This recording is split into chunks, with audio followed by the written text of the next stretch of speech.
Thanks, Mayor. All right, thank you for that. Well, I'll call the Charter Revision Commission regular meeting to order for January 22nd, 2025. Can we please stand for the Pledge of Allegiance? I pledge allegiance to the flag of the United States of America and to the republic for which it stands, one nation, under God, indivisible, with liberty and justice for all. Thank you. Thank you. Agenda item 3, Chairman updates. Only real update is very happy to see that a lot of town department heads have been putting their inputs in. Department of Public Works, Department of Health and not health, Social Services, but we've received a lot of inputs in the last week and a half. So I'm very, very happy to report that is happening. And I mean, I know I haven't personally read them all because there's been quite a few coming in, but there does seem to be a lot of substantive data there, a lot of recommendations. And I know our secretary reached out to one lady. Was that the Fire Commission? Yes. Wasn't attached. Right. Yeah. That, right? Yeah. It wasn't me. It was not, as far as I knew, wasn't attached either. Yeah. I did request for it to be resent. Okay. Perfect. The other ones are reflected in the kind of list of topics, that's like we've been doing all along. Right. So perfect. Okay. Agenda item 4 is to hear, consider, and act upon the draft minutes of January 7th. Prue tells me that the backup minutes do not accurately reflect the most revised. Is that correct? Right, I sent Jane, after I received an email from Jane with corrections from Secretary Friendship, and I fixed them as much as I could tell. So these are the ones that I gave you tonight, can be posted as the final if they're fine. Okay. I just want to be sure if Jane could send us. Let me just share my screen and see if this is There the. still is at least one. Let's go back. So let me, where can I share my screen here? Okay, yeah, there's 2 changes I'd like to discuss on the minutes. please. Okay, sure. Hold on to it 1 second. Just want to make sure. So is this the most current one, Prue, that I've got up on the screen there? I know you said you could look at the last page and. Is number 10 italicized? I can't see from here. Number 14 is not Number italicized. 10, she said. Oh, number 10, sorry. Number 10, the vote. It does appear I'm sorry, the vote is, I'm sorry, number 14, number 14 is not italicized. the vote is not. No. So that's, okay, so the one that I handed you tonight is the one that is corrected. So we can't vote on it then, I guess. Because this is the wrong version. Yeah, and since you're not here, that's part of the problem. Well, The version that Commissioner Biagini sent out as late as this afternoon. Oh, sorry, this morning, is not the most current. Oh, because I did send it to her. I sent this to her. I agree, Chris. Yeah. All right, well, We'll we're gonna, still propose a couple of changes. yes, please. Yeah, Yeah, you won't be can enough. still make let's the changes and let's then- do that. Let's if there's any other changes to the draft minutes, please. So just a minor one, the very last bullet of section 10. Just the math. The motion would have carried 7 to 1. Oh, right, not 8 yes. to 1. I see. Sorry. Yep. And then Commissioner DeWitt, just wanted to help clarify here on the 7 first bullet. Section 7 first bullet. Mr. DeWitt said the charter is voted on every 10 years, but the capital plan should be 10 years and running and voted on every year. as it takes effect in every year. I think my memory of the conversation Can't- was, and this is actually in the minutes that were circulated, Mary, just the first bullet of section 7.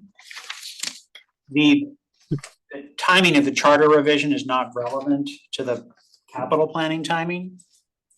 What we were discussing was that the capital plan should be 10 years in length and should be reviewed every year. However, only the first year of the capital plan is actually voted on. That was the discussion. Correct. I'd like to reflect that as the discussion and then see what is written. Or should I start that sentence as the capital plan should be 10 years in length and voted on every year? Reviewed every year. Reviewed every year. Yeah. However, only the first year of the capital plan is actually voted on. We're not asking any of the parties to vote on years. So there's two separate things. So every year, there should be a rolling 10-year plan and it should be discussed.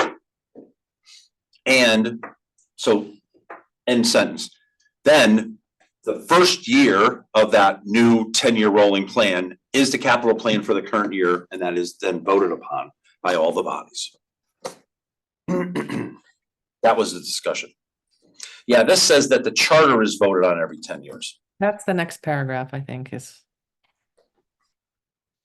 Right? No. Never mind. We did talk about that, but we realized that that's the POCD that was being referenced in newspaper articles, not the charter. They were conflating the two. But those are the only two changes I had. I sent something and I don't know if that is in what version, but Prue, you said you got that? I'm pretty sure. Can you just remind me what that was and I can tell you? Where'd it go? It was about the motion and what number? In number 9, there are a bunch of votes, and then towards the end. Right, so it was the Gulf Commission. After the 10.188. Right, it just doesn't say what commission, that's why I just want to make sure we added that. Right, but I corrected it to Gulf Commission. Right, I thought you said that, yeah. I noticed my name is misspelled in Where? number Which one? 9, 2.3.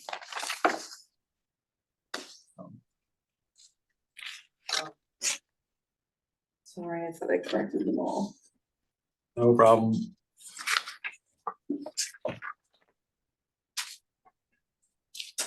Hey, I think you do a great job. Oh, yeah. Thank you. Yeah, there's a lot going on with these things, Prue, so Yeah, appreciate and we bounce around. you, appreciate you keeping up on this. Okay, so you have all those changes and we'll add that to the agenda item for next meeting as we didn't have sufficient notice on the correct. Okay. So thank you for that. So I'll resend them. Yes, please. Agenda item 5, discussion on previous topics. The only one that I had was back to a comment that we were speaking about with Board of Finance Chairman Lori Charlton. So we were talking about the auditor, the internal auditor, and there was a question, Commissioner Biagini insightfully said, well, so we need, this person should report to the Board of Finance for all auditing functions, which I think we all agreed that was the right thing to do. Commissioner Biagini's second comment was, administratively, this person has to report to someone, and the Board of Finance is not the right answer, right? So I did have a conversation with First Selectman Gerber, and I did have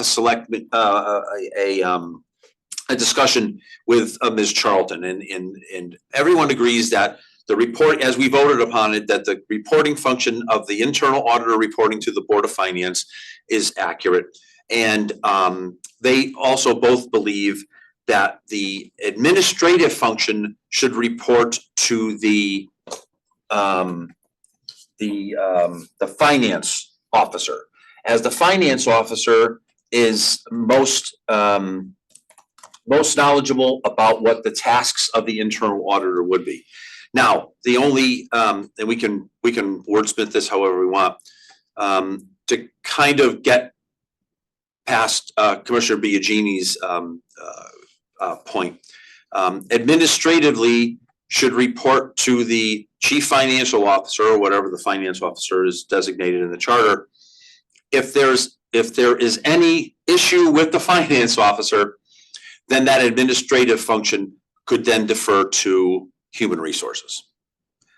So, just here's the scenario. I'm in the internal auditor and I find out that my administrative boss did something wrong, and I report it to the Board of Finance, and the Board of Finance says, okay, we probably should investigate the finance officer. And the finance officer then says, well, I'm gonna show this person, I'm gonna give her a lousy review and blah, blah, blah, blah, blah. If it should be within the ability of the Board of Finance to say, okay, for any issues that affect your administrative chain of command, that function would then turn to the human resources function, just to kind of give a second step. That was the only topic that I had follow up on. Now, I know Commissioner Biagini and Commissioner Hoag keep asking me about talking to, oh my gosh, what is the gentleman's name, Mary, with the wetlands? Tim Bishop, you were talking? Tim Bishop, yeah. And I have not gotten to that. That will definitely be a topic for me to discuss before the February meeting. And inland wetlands, is that right? Association. Yeah. He has 5 commissions under him. So he's got inland wetlands, conservation, shellfish, harbor, and Oh, land. conservation, that's right. Yep. He's got 3 others besides those 2. So covers a lot of ground. He's a busy guy. Association. I think it's an associate. It's agency. Yeah. That's what So that's it for previous topics. Agenda item 6, CRC attorney or attorney inputs. So there were 2 inputs that I received from our hired attorney, Attorney Buxbaum. Let's see, one is in the backup that I just wanted to share real quick. So if you see this, I'm gonna zip past this for 1 second. After our December meeting, I believe, we had asked for a bunch of inputs from Attorney Buxbaum, and he responded with a very detailed list of a bunch of topics, and we've discussed those. He did add a clarifying statement to this about, we talked about the 10% variance, and this is the input that we received from Attorney Buxbaum about, we wanted to know if the 10% variance setback can be changed to less than 10%. I think the short answer, if I remember reading it, is that yes, it could be, but not advisable. It's and there's quite a bit of background. Actually, I didn't take away not advisable. Oh, really? Okay. But he did recommend a slight tweak in the learning. If we don't choose to change the threshold, Right. he did recommend a change in the wording that is detailed there. Right. To be less than 10% as opposed to not exceed 10%. He did not I understand what you're, 10%, yeah, but Scott. he did say we could choose to go below 10% if desired. Right. Right. For me, and we can certainly take a sensitive body on this, I don't think there are any changes is really required. Unless anyone on the commission believes that the changing the current language, let's see. slight change to the current language to read the deviation shall be less than 10% rather than the current language which read not exceed 10%. So I mean, I could go either way, if whatever the commission, if we'd like to, memorialize this. If we'd like to take the recommendation, change the current language to read the deviation shall be less than 10%, I'm fine with that. Well, less than or equal to? Is it currently equal to 10%? Current language, it says it shall not exceed 10%. He says, we do not recommend a change to the current language. We do recommend a slight change to the current language to read that the deviation shall be less than 10%. So rather than saying it can't exceed, it's the same thing. Rather than say shouldn't exceed 10%, it should be less than. I think the Well- difference, I'm sorry, Mary, go ahead. But no, that one doesn't have the equal, it could be 10%, so that would be equal or less. I'm just. I don't think the current language says 10%, It says no, not to exceed 10%. which not means exceed it can be 10%. I guess that's 10% down. implied, right? It's implied. Yeah, yep. That's all. We're just missing that. We could go to 9.99999, the way he worded it. We can't get to Yeah. 10. That's all. If you have a charter that says a 10% threshold, that number can be focused upon. If you have a charter that says not to exceed 10%, then a variance in one district at 8.9% Right. can have a favorable look by the court. I mean, the lawyer's giving you advice for a reason. Yeah, agree. But he's So- saying less than 10%. He's saying don't say not exceed is what he's saying. He's saying that the current language should not say not exceed 10%, it should say shall be less than 10%. Right. So it sounds like he doesn't want to get to 10% or exceed 10%. Correct. He's ready to go right up to the 9.99999 to infinity, but Right. not anything above that. Okay, then let's do, that's why we hire him. This is in section 2.6, so I'll make a quick motion just so we can close on this. Section 2.6A, subparagraph 2. I make a motion that we change the language, the current language from the largest to the smallest voting district shall not exceed 10%, to from the largest to the smallest voting district shall, no, oh, wait a minute, that's what it says now.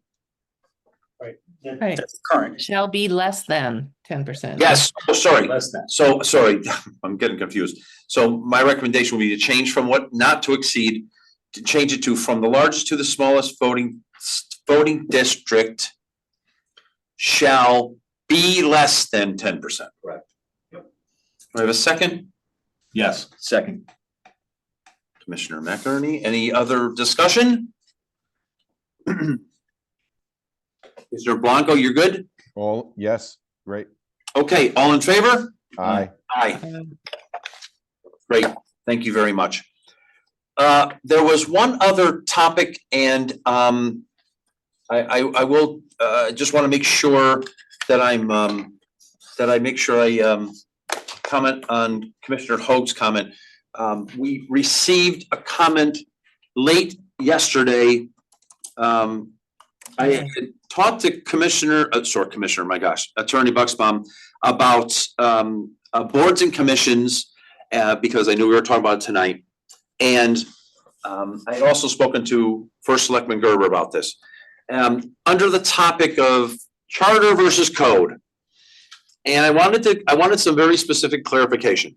So if we decide that every commission should be moved into code, my question was, does that give full power to the RTM to be able to delete any commission that's in the code? Attorney Bucksbaum's response is, as a general matter, if the RTM has the power to and does create a commission, it could similarly remove the same commission. Now, in the charter today, there is language that says, for example, you will have a board of finance, you will have a fire commission, you will have, blah, blah, blah. So, even if those were moved out, those would still have to be preserved. But, just so we're all clear before we start the discussion tonight, if we move all the commissions to the code, the RTM does have the power to delete any commission that is not specifically called for in the charter Or statute. or state statute, correct? They can modify the charge as well, so. Yeah, modification is a given. I'm my concern, as I've voiced it here a couple times, is kind of the carte blanche power of that this would give the RTM to have, complete veto authority for any commission, right? Now, it would seem if we wholesale moved everything into code, we could keep a section in the charter that says you must have a fire commissioner, police commissioner, police commission, and that would preclude the RTM from having that authority to completely remove a commission. So there is a background there. So, but I wanted to make sure because when First Selectman Gerber and I were talking about it, we did not know if Bill was like, I can't believe that they would have the authority to get rid of a board. I'm like, yeah, they do. God bless you. Well, the attorney said there's no difference legally between a board, a commission, a committee, or anything else. They're just words. So that they don't have any more weight than any of the others. But the other thing is we could add something that qualifies that it has to be a super majority or something so that it's a higher bar than just a simple majority or something. That would have to come after a decision to move everything to the code. Yeah, exactly. Yeah. Right, so I just wanted to share that with you, that input. That will go into the backup for the next meeting, just so it's memorialized and make sure that we have that out for the public to see. I think that as a reminder, as I recall, we talked about the concern that having that ability sways with, the current cultural, focus of the day. So we don't want to constantly be going up and down in terms of what we have and keeping track of how we run our town. So that's why I think there's that concern. But at the same time, requiring to have something that no longer makes sense. It's almost like having an appendix. Like, we don't really need our appendix. Like, we don't really need this commission anymore. The only way to do it is to open up the charter. So we have to find that balance. Right. Yeah, and since we're opening the charter right now, if there's any thoughts about getting rid of a commission, this would be the time to talk about it, right? Are we talking about specific ones now? Are we talking kind of more in general? Well, I mean, I just, we haven't gotten into that agenda item, but yes, I guess that's where we're gonna head. So I'll just go there right now. I didn't have any other CRC attorney or town attorney inputs. The next agenda item is the discussion of CRC topic category boards and commissions. Just for administrative purposes tonight, I think we would all agree that this is going to be a multiple evening discussion. And I've had a couple of requests to cap this meeting at 10 o'clock tonight. So we'll call the meeting at 10 o'clock because we could be here till 3 in the morning talking about boards and commissions and still not end. So just so we're all fresh and we have a couple of members missing, beyond their control. I just want to make sure I don't want to limit the discussion, and I'm happy to take 2, 3, 4 nights on this if we really need to. But tonight I'm going to limit the discussion to 10 o'clock. Okay, so here's our wonderful Google sheet. Sir? Yes. Question? If you're gonna be for public comments, maybe like a couple hours, maybe like 9:30. It'll be 9:45, yeah. All right, I'll log in. Okay. And I'll keep it quick. I'll just be a couple minutes. I just wanted to give you an update on the intro and the preface. I don't know if you remember, like a month ago, I offered, if you wanted, to write like a preface for the charter and like an intro of the law. And you can use it or not use it, it's up to you. Okay. And I was doing it. Well, feel free to write it and submit it through the website. Yeah, and I was doing, because I was working on like the P O C D a lot, Okay. and did like an intro, did a preface, and a lot of other work with it too. I'll send you the email, but I thought it would help you a lot if you saw everything I was doing with P O C D Okay. with your work. here. Yeah, So no, that- please submit it through the website. That'd be great. that will- memorialize it that way. In a couple hours. Can I just Okay. take your name, please? Matthew, sorry. I'm sorry. No, I just, for the record, I didn't know who you were, so. Yeah, I don't know you either. Jerry McHenry. Thank you for your help and your service to the town. I appreciate it. Thank you. Okay, boards and commissions. So this is the big elephant in the room, right? And I think maybe the best way to start this, maybe just at the top, and the top is generated from the first selectman's comment, which is, let's see. The first selectman had talked about advisory boards, review and evaluate the terminology and requirements for boards, commissions, committees, task force that are purely advisory in nature versus those that vote on resolutions that carry the force of law. Consider whether advisory board should have the single office or other requirements. Now, I've spent the last 3 days plowing through the charter over and over. I cannot find anything in here that talks about the terminology or requirement to be on a board, commission. I mean, there's things like you have to have people from 2 different parties, have to be equal representation, but it doesn't say, even at the most basic level, you have to be a Fairfield resident. There's nothing that I found in here. So maybe this is a good topic to kick this off at. I think the way they use the term elector, and if you're an elector, you're a citizen of Fairfield. So that's how they refer to people in terms of requirement of residency. 3(1)A. No person not at the time an elector of the town shall be eligible for appointment to any appointed board or commission or to the office of various officers. Elector requirement for town officials. So does everything under board and commissions fall under a town official? And we define town official That was means any, and page under 1.3, a town official means any town officer or any member of any authority, board, or commission. Okay. So everyone who's on a board, so we are all officially town officials now that but we're not town officers. we are not town officers, we are town officials. That's right, when we are, right. Yep. And, okay, so thank you for clarifying my point. So there is an elector requirement for appointed town officials. And then I believe what the first selectman is referring to then is 3(1)C, single office requirement. That I believe this is saying no person shall be eligible to hold any appointed town office, including membership on any permanent appointed board or commission who is at the same time an elected RTM member or an officer elected or member of elected, you know, so, Or a town officer.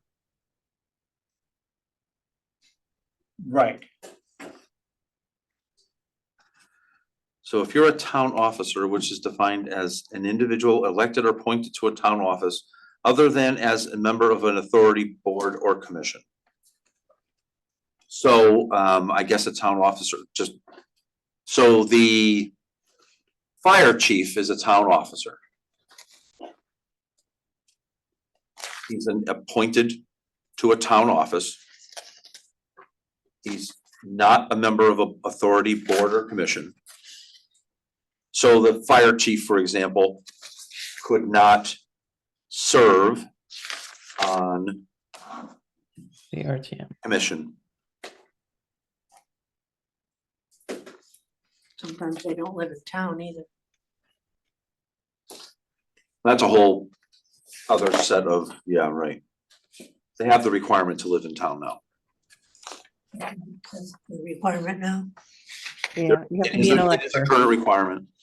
Yep. that is a current requirement. The way I read this is like elector, you have to be an elector, and also then you cannot be in more than one town office of official, realistically, kind of official type of role at the same time, because it's kind of a run-on sentence, but I don't think you can be on two permanent boards at the same time.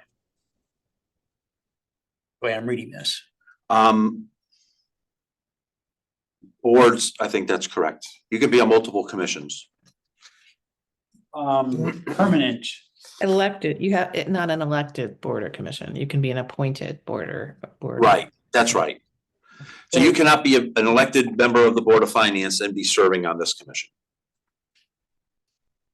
but also, just so I understand this, then the very last, I'm gonna say clause, but or a member of an elected board or commission or permanent appointed board or commission. Right? Permanent appointed. I think the permanent's in the wrong spot. It should be. Because nobody's permanently appointed. Well, fair.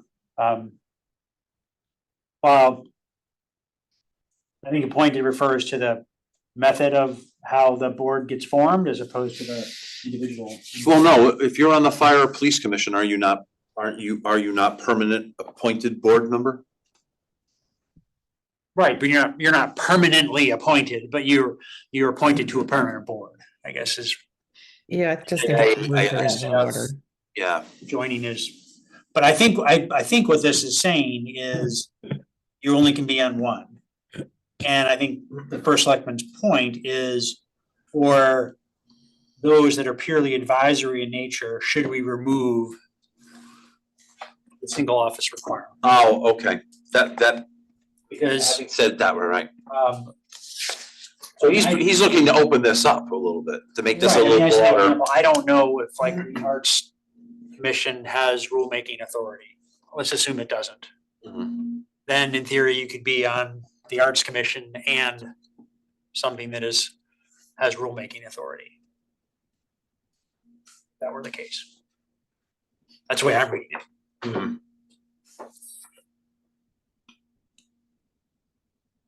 Is the Charter Revision Commission an advisory board? Yes, I mean, that's what I'm trying to figure out. What are the advisory boards? yeah, Jerry, as I read this and thought about it, to me, it started to lead us towards the discussion of which boards are in the charter or not.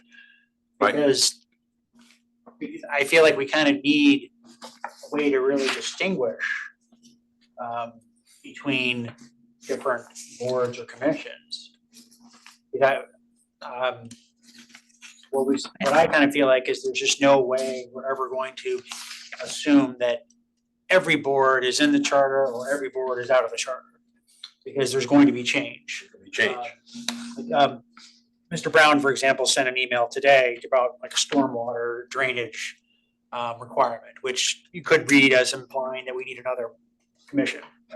yes, right. That's a good example there. Well, maybe we need one, and realistically, that hits, after the charter work is done, and it's right there, it's out of the charter. Until the next time the charter is reviewed. So what I started to think about is that maybe the advisory versus rulemaking might be a good rubric to assess which commissions should be in the charter. You could argue that those that can make rules or impose penalties, Right. that can be in, like building appeals, for example, Mhm. like I assume their decision is binding and required. And so like, yeah, we should probably stipulate in the charter how that should work. Whereas I'm gonna use the Right. Arts Commission as an example where I'm just assuming it doesn't make rules. Not saying it's not Right. important, but Right. it probably doesn't need to be in the charter. It serves a good purpose, but also it doesn't have the force of law.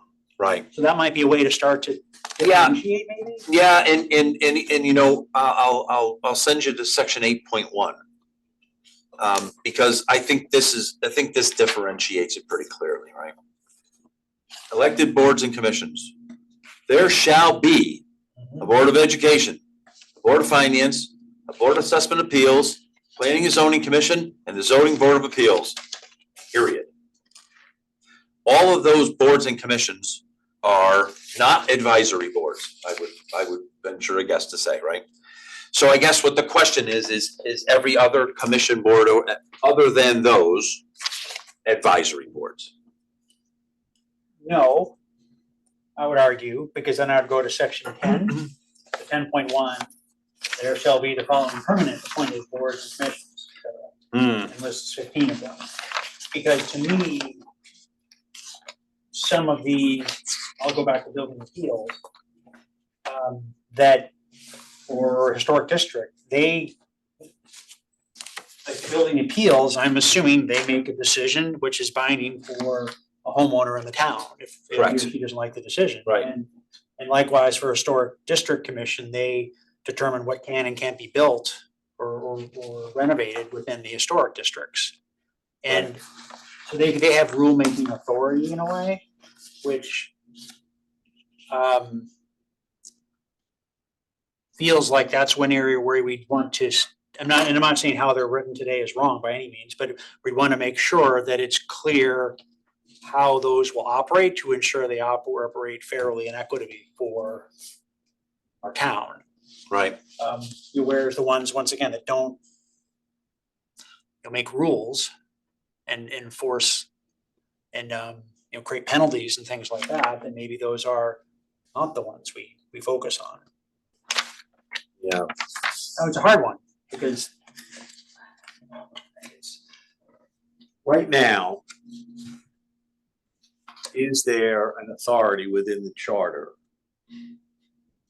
to have some body in the town of Fairfield create a charter, could create a commission or a board that isn't already covered in the charter, Yeah, the RTM.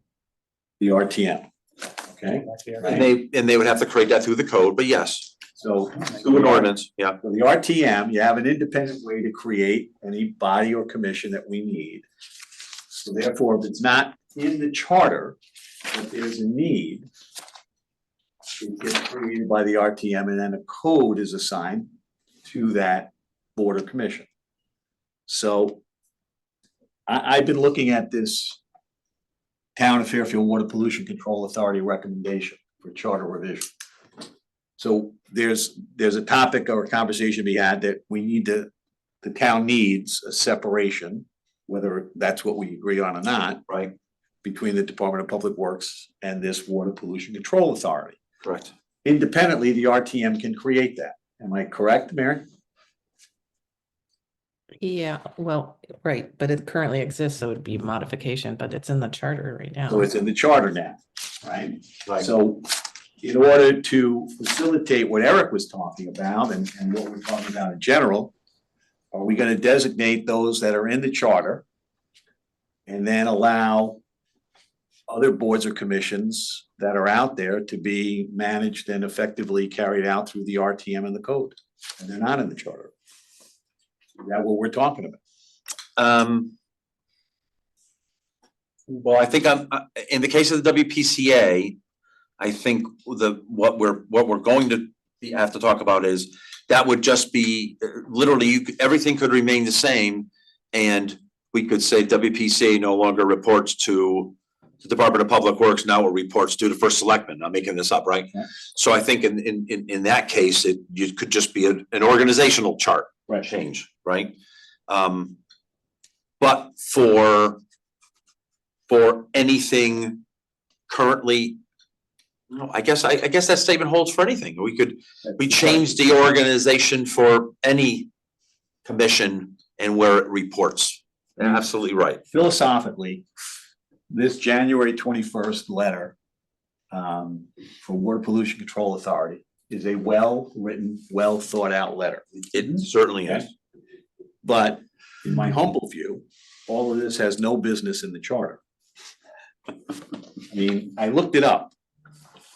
The Constitution of the United States is 4,500 words. This is over 1,000. 2000, right, yeah, That's not a criticism, it's an Right. observation. right. And so the 4,500 words don't include the 27 amendments, right? It's just like I look at this and I'm saying, I can't pretend that as a member of the Charter Revision Commission, I could vote on such an overview document Agree. to implement the running of a town department. This is what a code is for.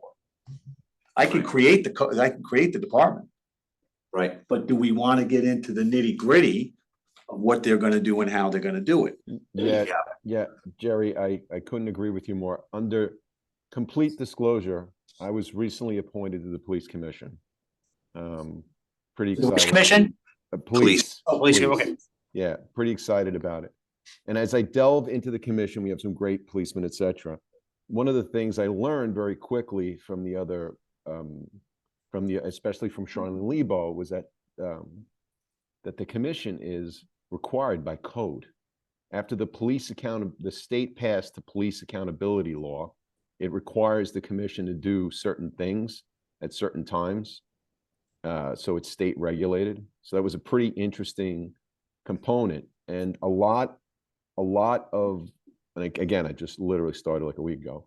A lot of the things that we talk about there, it's obviously public, are the sorts of things that how, for more of a supervisory position, not so much policing, right? So that there's a hierarchy, there's like the fire chief sets kind of the tone and temperament. So I don't know, commissioners and chair, how much of what these commissions are not even what we mandate or any of these state mandated requirements, right? Right. I just don't know. I don't know the answer to that. Yeah. And if they are, the question I would ask, not that I'm not willing to debate, is like, if it's working, right? It broke. They broke. If it isn't broken, I can tell you, not just this commission, there's a lot of smart people. There's a lot of great people on that commission. And one of the things that if you speak to Bill, who's a really great guy, there's a paucity of volunteers, right? And I can see the gentleman that I replaced had a good 8 years of experience through some difficult times with the PD that he was helping. We don't have that unfortunate experience anymore. And I think Chair DeWitt kind of spoke about that. So when we speak about commissions, I think in the back of our minds, we should just say to ourselves, I think it's smart to look at it. I think it's smart to analyze, but at the same time, I know it's very difficult getting people to do this. Yeah. I agree with the broader statement of if it ain't broke, don't fix it. Absolutely. Because I think if we choose to start removing things from the charter, we build up enemies. No, or we're going to take it the wrong way. Yeah, I don't even forget about the enemies, Eric, because if you're doing the right things, Martin Luther King said, if people don't hate you or dislike you or not doing anything, I think there's a more substantive issue here. The substantive issue is it going to improve the performance? And I just, again, I'm speaking both as a commissioner here and others. I don't know if it does that, right? Because it's so tough getting people just to show up and go to these boards because they have busy lives doing 8 other things. So I think if we enhance the level of scrutiny as it relates to serving on the board and basically being a volunteer that doesn't get paid, I think it'll have a deleterious and negative impact on attracting talent. Yeah. I just want to say in regards to That's the my 2 cents, and I could be 100%. Yeah, no, I appreciate that, Commissioner Blanco. In regards to the WPCA, Chris DeWitt's opinion only, it is broke, right? And I'm not saying the administration of that office and the very specific description of what the lady's, I can't remember her name. Yeah, that's right, yeah. She's a WPCA director or, right. I don't disagree with anything she wrote in that, like you said, 2,000 words. I think it's but again, my personal opinion is it is a little broke today, and it's broke because of the organizational tree that it falls under, right? Now, I will also say, much to your point, and I think we've said it multiple times here, I don't want to be the group of people that write 2,000 words to describe the WPCA should be in here. WPCA should be, we need a WPCA and it should be governed under this document. That document is somewhere else, right? I think that what we need to look at is, and the WPCA should report up through the first selectman if that's the recommendation, right? But generically, I would say most of the commissions and boards are not in the situation that the WPCA is in, right? So that's kind of a. So functionally, if I could just stick to that topic of the WPCA for a minute. If the commission decides to revise the charter to take the element of the water pollution control out of the Department of Public Works and create its own board or commission or whatever language we give it. If we give it the general identity of its existence, Mary, does the RTM then have to create the manner in which it operates? No. How does it work that way? It could completely be controlled under the charter. So we would be enacting these provisions? Well, it's already in the charter. It's the Water Pollution Control Authority is today governed by the Water Pollution Control, what is it? It's a board, there's a board, right? Right. That is the authority. That is, WPCA. The WPCA is different than the board, though. WPCA, the administration, the lady who wrote that document is at the physical plant every day. She runs the plant. Right. Right? When the digester blew up, they didn't say to the WPCA board, said, what happened? They went to the WPCA and said, what the hell did you guys do? if you look at the charter, it says that the WPCA are volunteers, basically. There's 7 members, so forth and so on. Sounds just like a commission, and they are able to employ people. And so they are able to hire people. So it's a little odd because it's not, but the problem I have is that if we have boards and commissions that are representing the town, but they never report through a town employee, how does any of their paperwork get processed, and how do we have accountability from that perspective? No, as I understand this task for us, we have really 2 options. We can leave the WPCA to stay under the Department of Public Works, and there'd be no foul. There would still be all the, the Department of Public Works would still sign their paychecks and still authorize their budget, and everything would be fine. I think the gist of the comments that have been made online in that document tends to believe that there should be a separate authority from the Public Works accountable through to the first selectman. So we would have to. So it'd be the first selectman. We would, well, again, I'm not presuming anything. I think that's the general tone of the people. 1013B, organization and personnel. For the purposes of this charter, the Water Pollution Control Authority shall be deemed a commission, except where any provision of this charter, blah, blah, blah, blah. But they are a commission. They are appointed. There's 7 of them, so forth and so on. So they are just, another word for board or commission.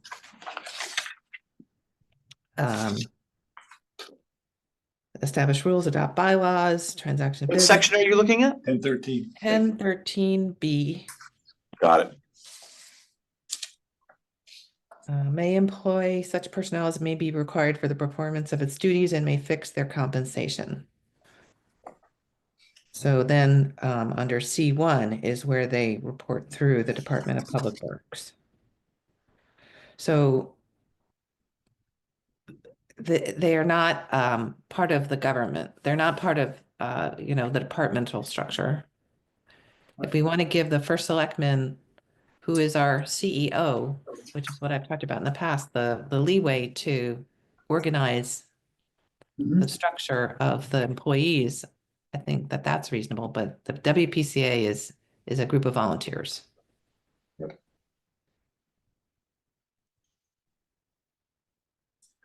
I think it's mixed.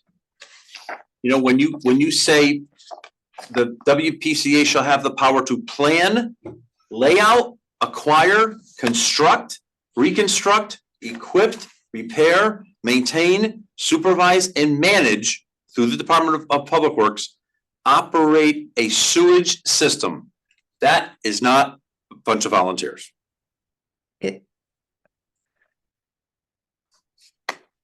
I'm telling, I mean, I'm just reading it. It tells you the Water Pollution Control Authority, which is the WPCA. Right. The last It's sentence. right there, they are it is a commission. They are appointed. There are 7 members. Chris, look at the last sentence of 1013B, which Mary brought up earlier, that this authority may employ such personnel as may be required for the performance of its duties. So clearly, they're going to have to hire people, such as the Yeah. general manager, Gore, or whatever the exact title is, to plan, lay out, acquire, construct, et cetera. Yeah. But they're like the board of directors Right. for Exactly. the sewer system. And I think if you review that document from, what is her title, WPCA director? She's the general manager. General manager, I okay. believe it was. I mean, she is a full-time employee. And she reports today through the DPW. through the Department of Public Works. I think the gist of the whole thing is that the WPCA needs to be again, through these comments, independent of the Public Works. And maybe this has to be, maybe there's got to be a little more clarification, because I know we call it the WPCA today, and that's a board, but I think there's some differentiation between WPCA and there's WPCF too, right? Which is the facility. I think there needs to be some differentiation between, again, the general manager and then the board, who primarily their function is to set sewer rates.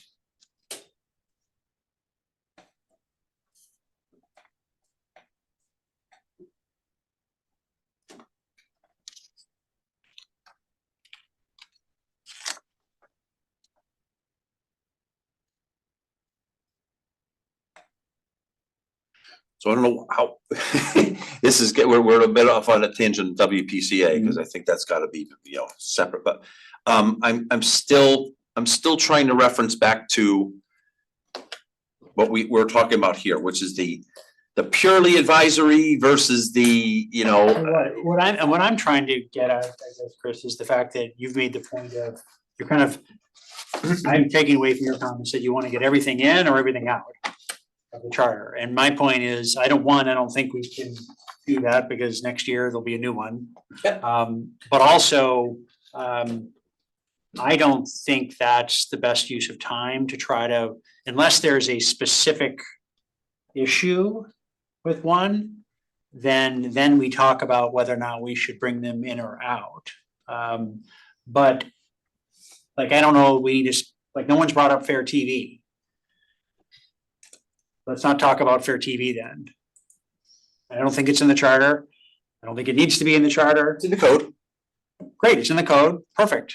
Yeah. Let's not spend time on it. Right. Because it's not a problem. Listen, if we wanna all go and take a sensitive body, and I'm happy to do this, right? So I will be clear. My original comment was, I thought that opening up the charter part of what opening up the charter would mean would be to take the code and drop the code into the charter and kind of make that a, you know, a leveling effect, right?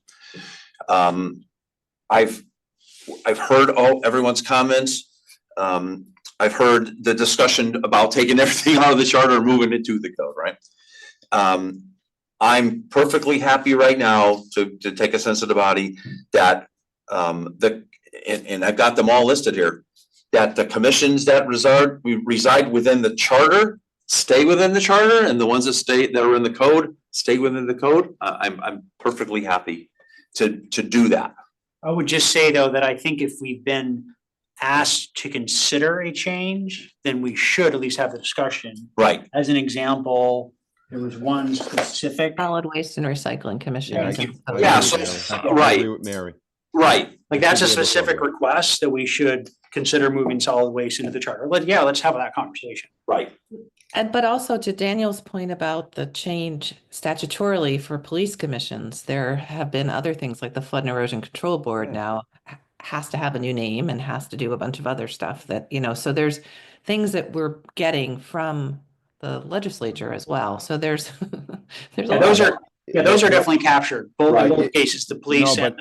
No, but Mary brings up a fantastic point. The point is that you can't obviate the code of the legislature, right? Because they've already established an element, right? So it's gonna, Right. I guess the issue, where is that reflected? It's reflected somewhere in the chart or somewhere in the code. So like the RTM is going to create an ordinance to modify the code, which will modify the charter, Correct. reflect the statute. So we could potentially modify the charter to reflect the statute. Same with the police, that kind of thing. Or we just say refer to state statute, you know. Correct. I would say blah, refer to blah, blah. states. I think it's because, Right. again, I'm not in the weeds that much, commissioners.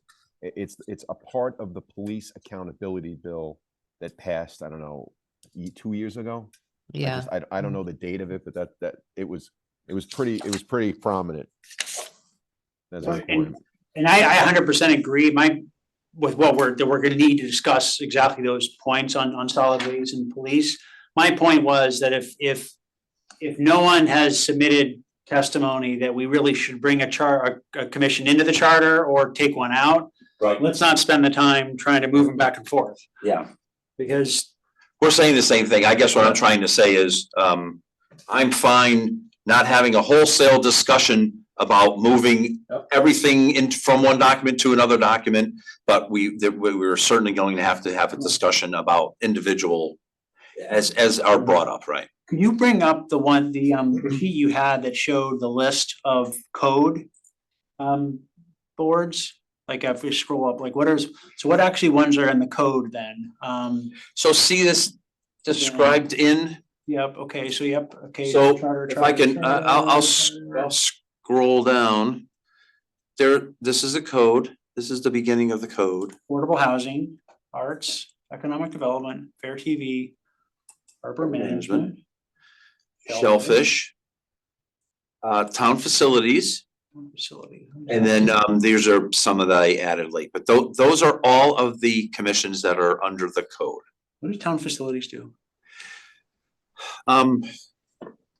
For all intent and purpose doesn't exist today, but whenever there was a school to be built or a building to be Oh, renovated. it's almost like an ad hoc type of. Yeah, the Big buildings. Okay. yeah, Big the projects. town facility commission were a bunch of volunteers that were in the building trades and would advise us and say, you know, I think you need an architect on this one, guys, or no, don't worry, you know, it was it for all intent and purpose doesn't exist today, even though it is still memorialized in the code. Yeah, there are a couple like that. Yeah, My comments that I had said was that, again, and I said it earlier that I don't know if it's clear.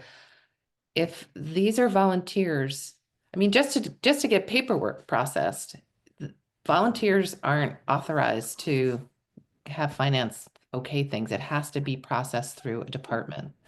So I think it's important that all these volunteer bodies should be have a home with some department, and they don't all currently have that. So that is something I think that leeway should be given to the CEO.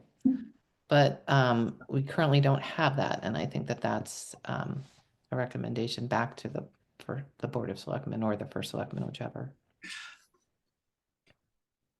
So that Yeah. ties somewhat back to the WPCA in that they are Yeah. a You volunteer know what it's, organization, but they need some department to report through. yeah, it's, what that's coming back to for me, frankly, is back to the org chart, right?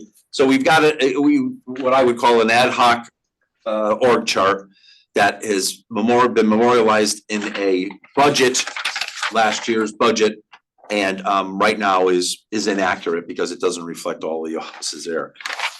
I think It also isn't accurate based on the charter and the code, so it is, also that. and it is not in accordance with the charter, so that's nor the code, that is absolutely correct. I think what we really do need, much to Commissioner Hoag's comment, is that this kind of an organizational chart needs to say that Mr. Bishop, as the conservation officer, has the shellfish underneath him, right? I think that the org chart has to drive down to commissions, not just internal functions. I agree 100%. And the best way to do that, I think, is through just a huge organizational chart. One other thing I wanted to make sure that I touched on and We'll leave that. So are we capturing that then as some kind of follow-up? What Mary I brought guess up and you just talked about? But what I'm trying to say related to that is that I think that if we are asking the first selectman or the mayor, whatever, because there's all those requests to reconsider stuff, yeah, we give flexibility to the CEO to decide, what that org chart should look like. Currently, sometimes it's in the code and the charter, sometimes it's not.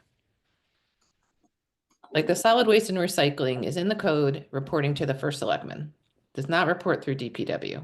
Currently, our assistant DPW director is in charge of solid waste and recycling.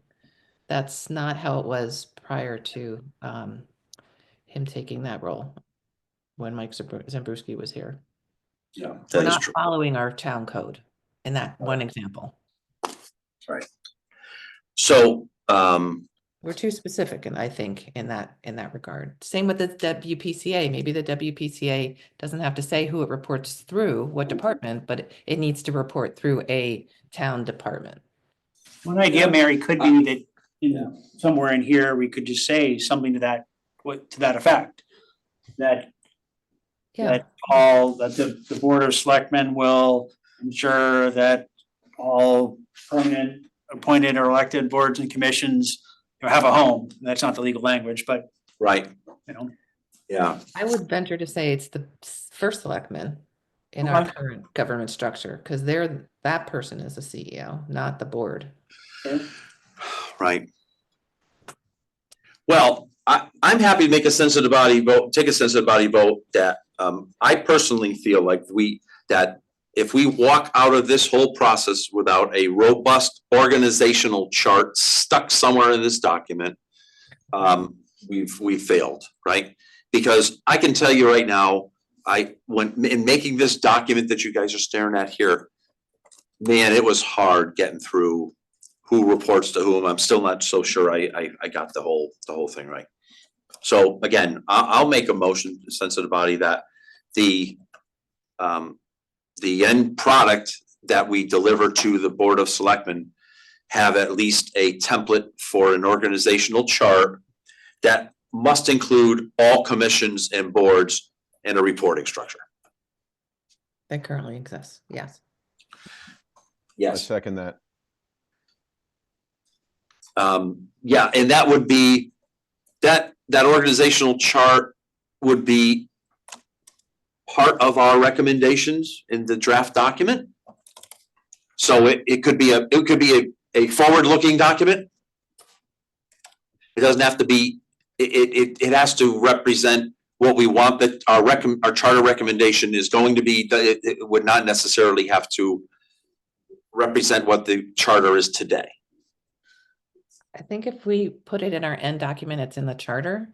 So I think that Yeah. that could be a side recommendation and not be within the charter. So it wouldn't be necessarily our end product, because our end product is our updated, our charter draft. No, that's my whole point. I think it has to be part of the end document. Okay, that's. what There's I'm- no organizational chart anywhere in this town. There's no official, I walked into the first selectman's office and I said, can I have an org chart, please? And they went, hold on, let me Xerox this out of the budget book.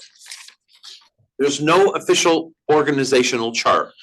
And to the points that you've been specifically making, Commissioner Hoag, that it's really, really complicated to understand where the Shellfish Commission trees up through some organizational structure.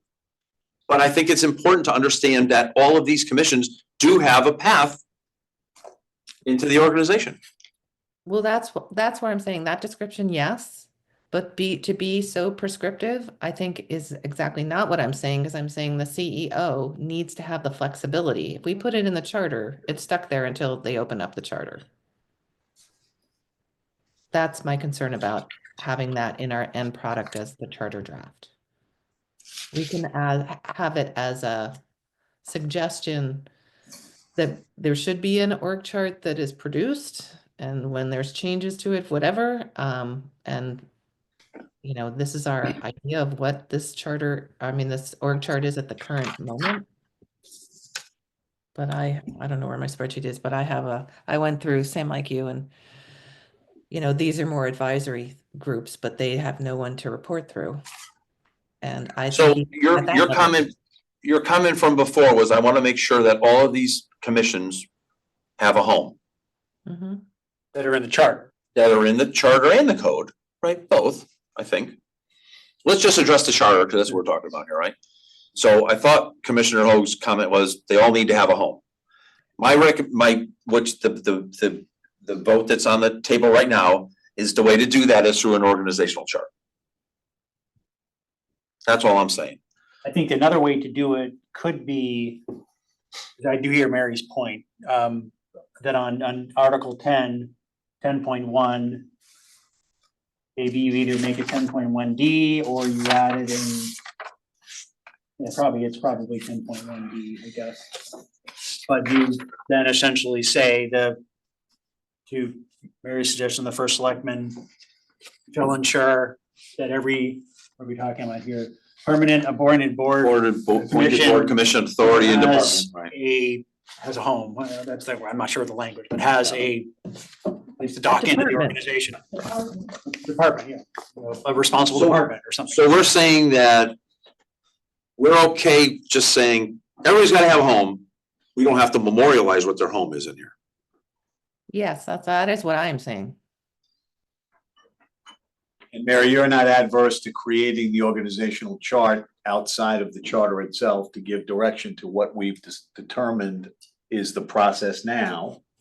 Yes, I have Right. no problem with that, because, you know, I've actually tried to start doing that, just to understand what's what, and because we're not following it. So either we change the rules or we change the org chart. And in those gaps where we find that somebody doesn't have a home, are we gonna designate the home finder to be the first selectman? That's, Be within the power. that office has a lot of reporting through them that I don't even think they know anything about, but yes. That's kind of a miscellaneous catch-all. Yeah, Well, but I think what your question is do we leave it to the first selectman's office to say, oh, Shellfish should report to conservation? Not that they should all report to the first selectman's office, but they should have a vote as to where they should find a report. home. Right. Right. That's And what that's what statutorily, there are some rules where you have to do it a certain way, but not that often. And then you give that to the discretion of the change in office. If management needs to change things, they get to change things. Right. Yeah. Doesn't, makes sense to me. So I think what we've settled in on, so I'll revise my motion, right? So I guess I'll make two motions. This commission would recommend that there be an organizational chart that must include all commissions and boards outside of the charter. Very simple recommendation. That the output of this effort should be an organizational chart. There should be an organizational chart, right? Maybe that's overstepping our bounds a little bit because it has nothing to do with the charter. You're saying there should be one, There should be one. but we don't necessarily create it. I think that's what Commissioner Hoag's saying, but I think Commissioner Hoag, my motion was, there should be an org chart, it should be within the charter. Doesn't sound like we're all behind that concept, so I'm revising just to say, there needs to be an organizational chart and it's outside of the charter. Just to make a recommendation to the first selectman. Yeah, I think your point from the beginning of your discussion is when you wanted to find an organizational chart, you went to what you assumed was gonna be the source, Right, the first selectman's office. And it exists there, but it's not a final document, it's not a complete document or whatever.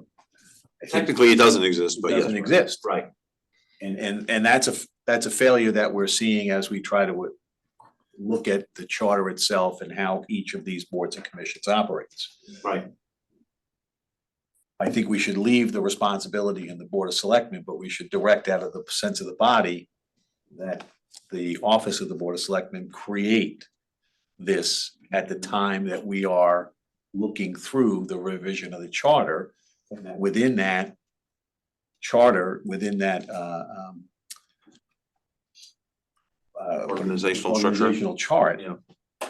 You identify where these bodies report or how they report. okay, We send him a request. right, Kind of idea. How it relates to our work is that org chart isn't what's in the town code or the charter. So I'm suggesting we just say every commission that's noted has a corresponding department. And we don't say what those departments are. That would address the DPW request from Michelle Gore. That it's up to staff and all them to figure that out, not Right. a charter Not us. on a permanent basis, or at least a long basis. okay. So my sense of the body is that we're going to recommend to the first selectman that there be an organizational chart created outside of the charter. That's number one. Do I have a second? Yes. Any further discussion about just the creation of an organizational chart? Okay, hearing none. All in favor? All right. Aye.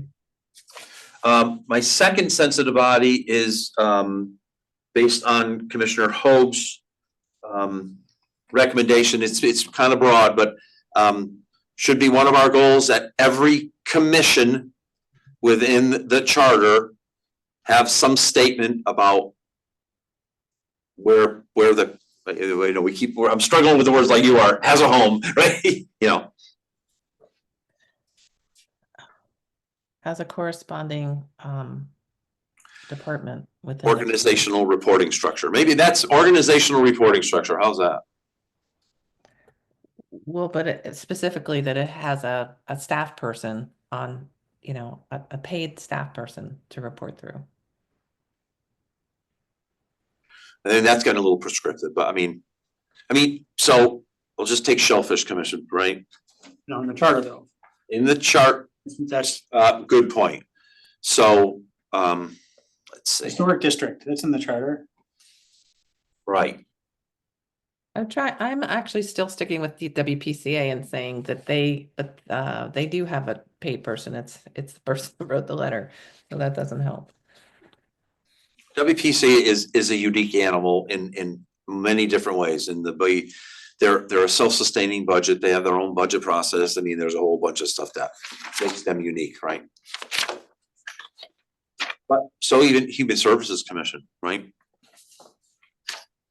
Again, I'm trying to capture what you're talking about here, Commissioner Hoag, is that you want every commission to have an organizational, I think what you're saying, your desire is for every commission to have a organizational reporting structure through to a department.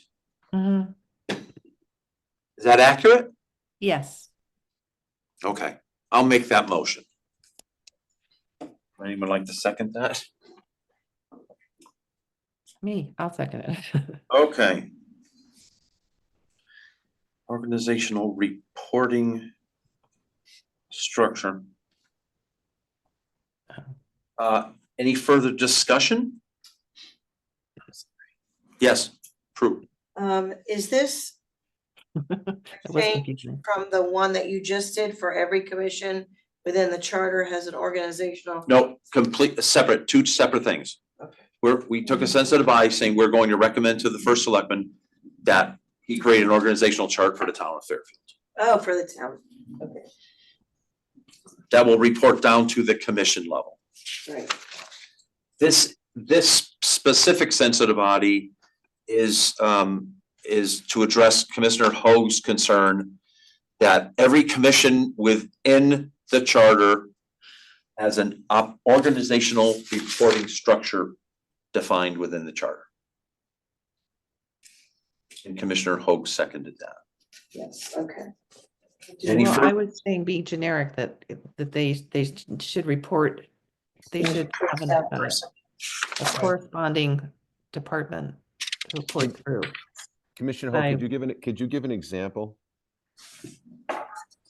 Well, like WPCA reporting through DPW. I'm looking at Shellfish and it's in the code, which, you know, they don't report through anybody. They're appointed by the Board of Selectmen. They mention a state statute. But they don't, Okay. there's Okay. no prescription that says they should be reporting to Conservation Director. They do, but there's nothing. Shellfish you're talking about. Yeah. Yeah. Well, someone brought it up, so I looked it up. Yeah, that's a great example. Okay, So, Part of the challenge you run into though is that some of these just, it's almost circular. yes, And because, absolutely. like the Board of Health and Public Health Department, in theory, that the Board of Health would probably report up through health, right? But then they're also kind of supervising health, because they shall advise the Director of Health on all matters related and health services, so it's, or the building appeals is hearing appeals by the building inspector, so the natural place to report would be the building inspector. But then, so I'm not sure that it's gonna be that easy to really assign a department. I mean, I think they all have, with the exception of the Shellfish Commission kind of thing. I mean, like the Board of Health I think is well documented, right? The Board of Health exists to, one of the things that they're chartered to do is to recommend a director of health, right? And then once they figure out who that is and he or she gets approved by the first selectman or the Board of Selectmen, then they become an advisory. Okay. So I think that organizational structure is pretty clear. I think the point is there are some commissions, Historic District Commission, Shellfish Commission, that it's unclear as to, because they're 2 or 3 levels deep, who they ultimately report through. I think that's the concern that Commissioner Hoag is bringing up. I mean, it's pretty clear that the Parks and Rec Commission reports up through Parks and Rec. And there's a Parks and Rec director, and that reports from Parks and Rec director then reports through to the first selectman. There's a good chain of command there. I think some of the minor commissions, if you will, don't have a reporting structure like that. I think that's what Commissioner Hoag is trying to remedy. Yeah. So just a clarifying question, so like using Parks and Rec then, so 1010 B, powers of duty, so the Parks and Recreation Commission shall be the policy-making body for the Parks and Recreation Department. So that, as far as I can tell, is the only thing that really, there's nothing here that says the Parks and Rec Department shall be the kind of reporting line for the Parks and Rec Commission, but it's kind of assumed, I get it. It's obvious, but it's not written. So are we saying we need to write it out, or just the areas where we identify which is not clear? Or it's not obvious? Yeah. That's kind of where I was going with the org chart, because the org charts are very clear, right? The Parks and Rec Commission, if the Parks and Rec director quit tomorrow, the commission the first duty of the Parks and Rec Commission is, I gotta find a new Parks and Rec director. And as I understand it, until that new director is found, either the assistant director runs it or the Parks and Rec Commission runs Parks and Rec. And then their job is to find a new Parks and Rec director, and then that becomes, that becomes the new chief. And it even says here that the director of Parks and Rec and the director of Public Works shall serve on the Parks and Rec Commission ex officio without vote. So the commission has a lot of power, right? So the commission, for example, if it costs $20 a year to get a beach sticker, I think the Parks and Rec Commission can say, yeah, I want it to go to $25 a year. I think that's kind of the power of that commission. Well, if you look at 1010B, powers and duties, the Parks and Rec Commission shall be the policy-making body, blah, blah, blah, blah. And along with the first selectman supervise the director of Parks and Recreation, Right. and so forth and so on. But I guess what I'm trying to say again is there's a pretty clear chain of command here, right? The chain of command for me would be only one person in the Parks and Rec chain of command reports to the first selectman, that's the Parks and Rec director. And the commission has a dotted line as an ex officio to the director, but they're the ones setting the rate and creating the administrative function, if you will. Well, where do you read that it has a dotted line to the director? They supervise, it says it's very much like the superintendent of schools and the school system.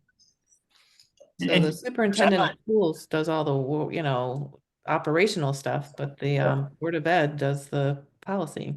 And they are the boss, if you want to call it that, and they do the review of the superintendent. It's all very similar. Similar to Board of See, Directors. the dotted line comment for me comes from B.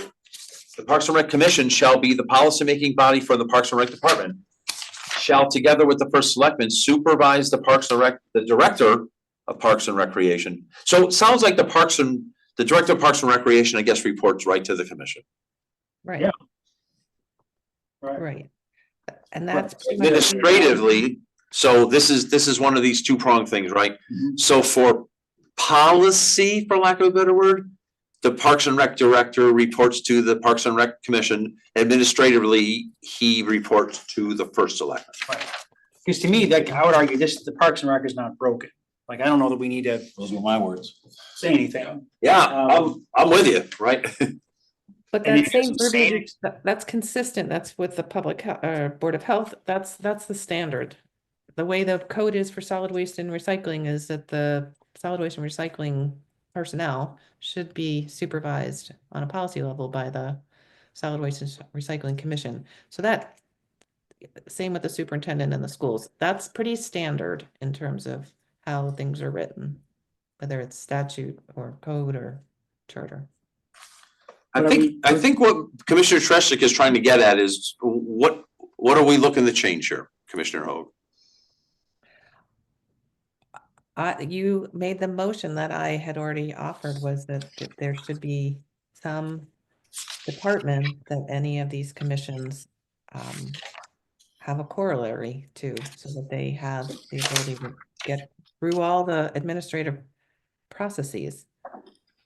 And also that, those staff people presumably are professionals in those fields, whereas the volunteers may or may not be. And so we want that. So then a clarifying question, so like, I guess 10-11, the Board of Building Appeals. Yes, you're going right where I'm going. Is that you kind of assume that's the building inspector, I would guess, or the building department, whatever it's called, would probably be the natural docking point. It doesn't really say anything about that, except the fact that this board hears the appeals from the decisions of the building inspector. But do we just kind of, so is that one, is that good enough? Or do we, will we need to spell out something for Board of Well, Building you have to look Appeals? up CGS and the 29-266. I think 10-12 is maybe even a little better example. Okay. Flood and erosion control board. It very clear. 5 members appointed by the Board of Selectmen, no 3 of whom shall be registered as the same party, blah, blah, blah, blah, blah. They have terms, all that stuff. It doesn't say anywhere here who they report up through. That So we sounds can like- all assume, oh, I guess that probably goes up through the conservation director, but there is no clear path. Right? I would also say that the Board of Building Appeals, to me, doesn't have a clear path. I don't think they should report to the building inspector. I Right. think they should probably report up through the building. To the building department, right? Exactly. Yeah, and I'm not saying report through, I'm just having a corollary on the staffing side. So that there's some access. And by the way, the flood and erosion control board's totally changed through statute, so doesn't matter what the charter says.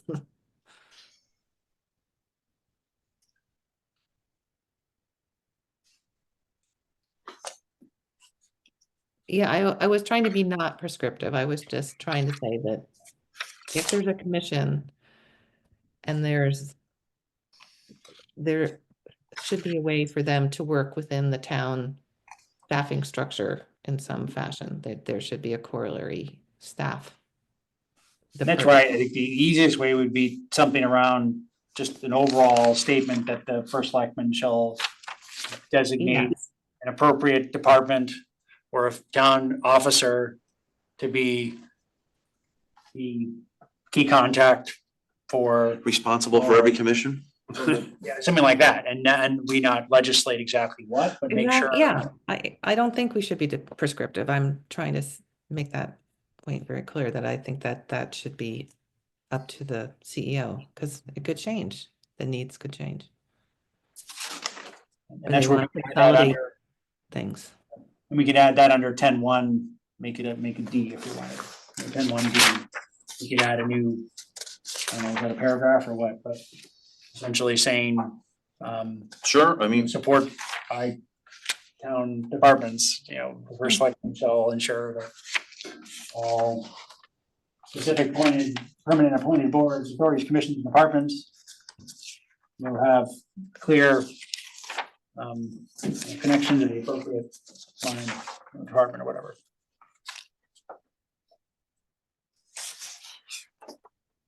that's fine by me. I'm trying to work through some words to get us there, so if we're gonna, I would rather do that than try to then go through every single commission and try to. I would agree with you. Exactly. Some of them Yeah, are yeah. perfectly fine as the way they are, right? Yeah. Yeah, no, I definitely think it should be generic. Okay, so I'll take off my last motion and just say, let's add a new section. Let's call it 10.1 D. That states that the first selectman shall ensure all boards and commissions, or commissions, I guess it's just. Permanent appointed. So yes, permanent appointed boards and commissions, authorities and departments. Have again, what was my word before? An appropriate organizational reporting structure. It needs to specifically say staff of some sort or department. I guess I keep. I mean, I feel like you're looking for a belly button for each commission's gonna say, okay, you're on the Shellfish Commission, you report to Jerry. You're on the Historic Commission and you report to Prue. I mean, that's very prescriptive, right? So give me the words, because I'm on my third try and I don't think I'm getting there. Well, all commissions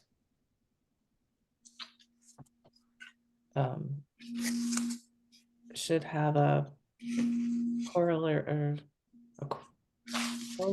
I don't know, town officer, whatever that terminology is, official, whatever, I can never get that straight, which means the staff person. Um, Does an appropriate To- organizational reporting structure mean the staff person is assigned? I mean, So that's kind of my thought pattern, yes. I don't know. I think, Jerry, when you have an org chart, like in any kind of business structure, it shows you the members, right? And what they own and what they don't own, right? And then when you have an org chart for a corporate, because I'm on another board, you can see how the CEO who reports to the CEO and stuff like that. I think what Commissioner Hoag is saying is that some people don't know where they report to. they don't put anybody. It's I sometimes mean, they an report- organizational chart would not say Conservation Department, Chris DeWitt. It would say Conservation Department. And that the Shellfish Commission would have a reporting structure through to the concept, this is my thought, would have a reporting structure through the Conservation Department. And if I'm the director of the department, I might say, Jerry, listen, can you be in charge of the Shellfish Commission because you work for me in this department? That's kind of what I envision. I don't envision it being, they have to report to the director. It's kind of a fuzzy, it's a departmental structure rather than a personnel structure, you know what I mean? Yeah, and usually so the town officer means an individual elected or appointed to a town office, which is staff, other than as a member of an authority, board, or commission. So that's town officer is staff. So I think that's the term we should be using. And if the department head can say, okay, I relegate this to you. I mean, I agree with you, Mary, that that's the language we should use, town officer, but I don't think all staff are town officers. Department heads are town officers. Yes, you're right. The offices that are in the charter are absolutely town officers. So town officer or their agent or their designated representative. or That could be whatever fine, sure. So I guess what we're saying is if we say that every board appointed commission, whatever, that whole litany of things we just rattled up before, has a corresponding reporting structure through to a town officer, that kind of covers it. Mhm. Yep. And Chris, I could you really like, don't know. Chris, could someone explain to me the impact of that? You're gonna have to ask Commissioner Hope that, because yeah. Other than somebody on the Shellfish Commission wondering who they work for, or ultimately report to or have But the Shellfish Commission, are they volunteers? Yeah, they are. commissions are volunteer boards and Right. commissions. Yeah. Right. So So that's all I'm saying is if you're a volunteer, you may not necessarily know everything you need to know in terms of town machinations. So having a town staff person to be able to take what you want as a policy and make sure that it adheres to what okay, we as a I got town it. handle. Yep. That's what I'm trying to get at. If it's I got it. too much, it's too much. So, okay, I think we might just be careful with reporting. Yeah. I don't think it's reporting, it's just having a corollary town officer. It sounds like it's almost like an advisory position, right, Yeah, Mary? Right. I just want to be And clear. as I don't well want to as speak, being I a- don't want to speak for you. I don't want to speak. but yeah, at no, least no, I'm- it's not because most of the commissions actually supervise the department heads anyway, so it's the opposite. Yeah. So it's really just Yeah. having a corollary, I don't know if that's the right word, but town officer to work with them, To advise. to advise. so 10.1D, Prue. The first selectman shall ensure all appointed boards and commissions shall have a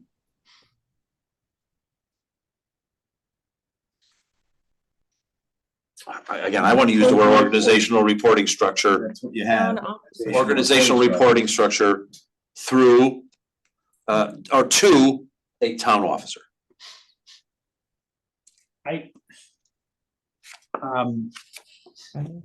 I think I would propose something different.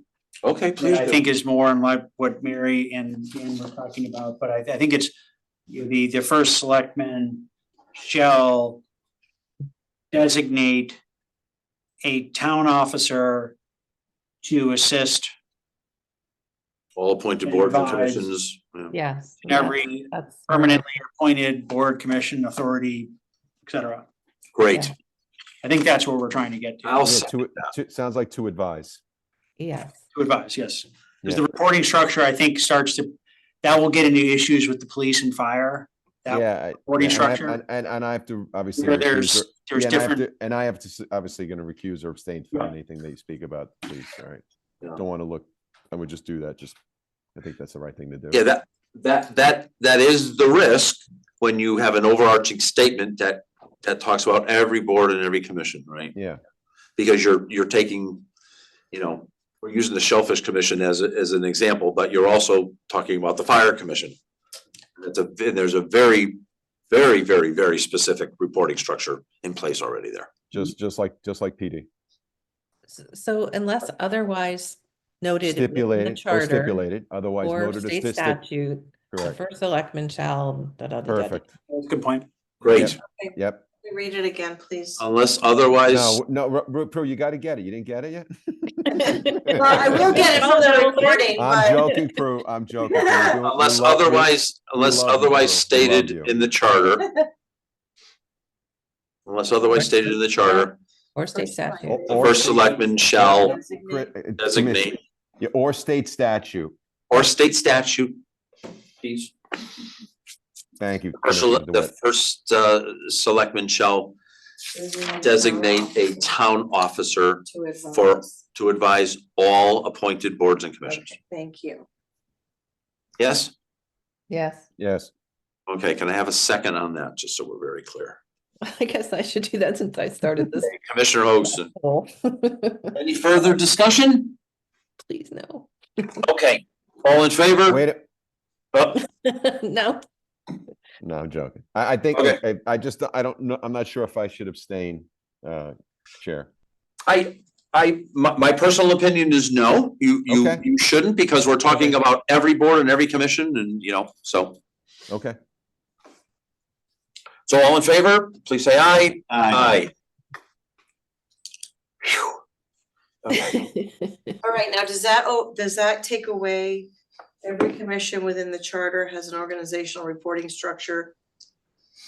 Like, does that take away the things that you? Yes. Okay, There's only two sensitive bodies. The first one is that we want an organizational chart, and then that one. okay, Everything else That's you it. can scratch. all right. Yeah. So that was easy. Yeah, where's that button? Oh, yeah. Well, no, but these are, you know what, if we get through these big things, then then we can dive in when we really do want to talk about one particular commission and one particular, you know. Just need So some more. we've discounted the fact that we're gonna do wholesale changes to the board, the charter and code, so that's I think that's very important to know. And So then to clear what we're saying, we've addressed. Well, I added, by the way, in column D, I added reference numbers because because we added. Right, you know, I So appreciate that. reference number 5, which is row 8, commissions and charter. So that one, we said we're not gonna like do a wholesale kind of move in or move out. Right. Okay. We'll address them individually, and if there's a recommendation to move the Shellfish Commission out of the code, then we'll address that individually.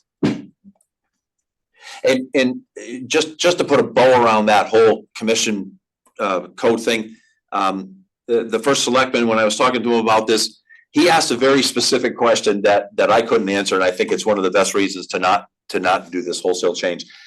He said, Chris, if you wanted to take everything out of the charter, move it to the code, what do we do so first off, that would mean the RTM would have to write a new ordinance for each commission. And he goes, so what are we gonna do in the meantime? Because that's gonna take months, years, right? He said it administratively could be a big. We'd have to write language that until the RTM does that, Yeah. here's how they operate. Right. Right, and then you're there, and then we're there for years. Right, so, Okay, good. Well, I think that's really good that we got past that I one. think Jerry wants to do that. Jerry wants to be here for years doing it, right, Jerry? Got time. Yeah. You know that young man. Have we represented the Advisory bodies? yeah, I don't think we have, because I don't think we've been able to define what an advisory body is. Yeah, that's a made up term. There is no. Is it? definition. Is it? I gotta tell you, I don't know where Bill got that from. Like, I don't know, are there Read it. any advisory bodies? Well, can we read that again? Review and evaluate. the Here's right here, terminology. number Yeah, I'll 5. Yeah, I just want to read it again. Review and evaluate the terminology requirements of boards, task force that are purely advisory nature versus those that vote on resolutions that carry the force of law.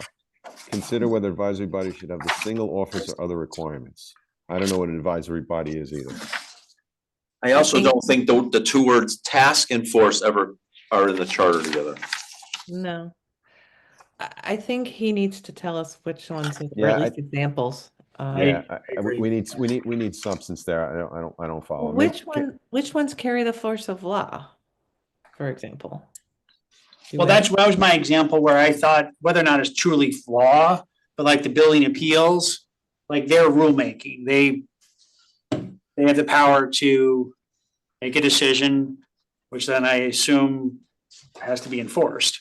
Right, well, so- inland wetland is another one where you wouldn't think, but, Conservation would certainly be one. Right, no, whereas- not Can we- conservation, inland can we wetland. Yeah, is what you're talking Chair about, DeWitt, not can we conservation. stick with Commissioner Treshik's, can you say that again, Commissioner Treshik, please?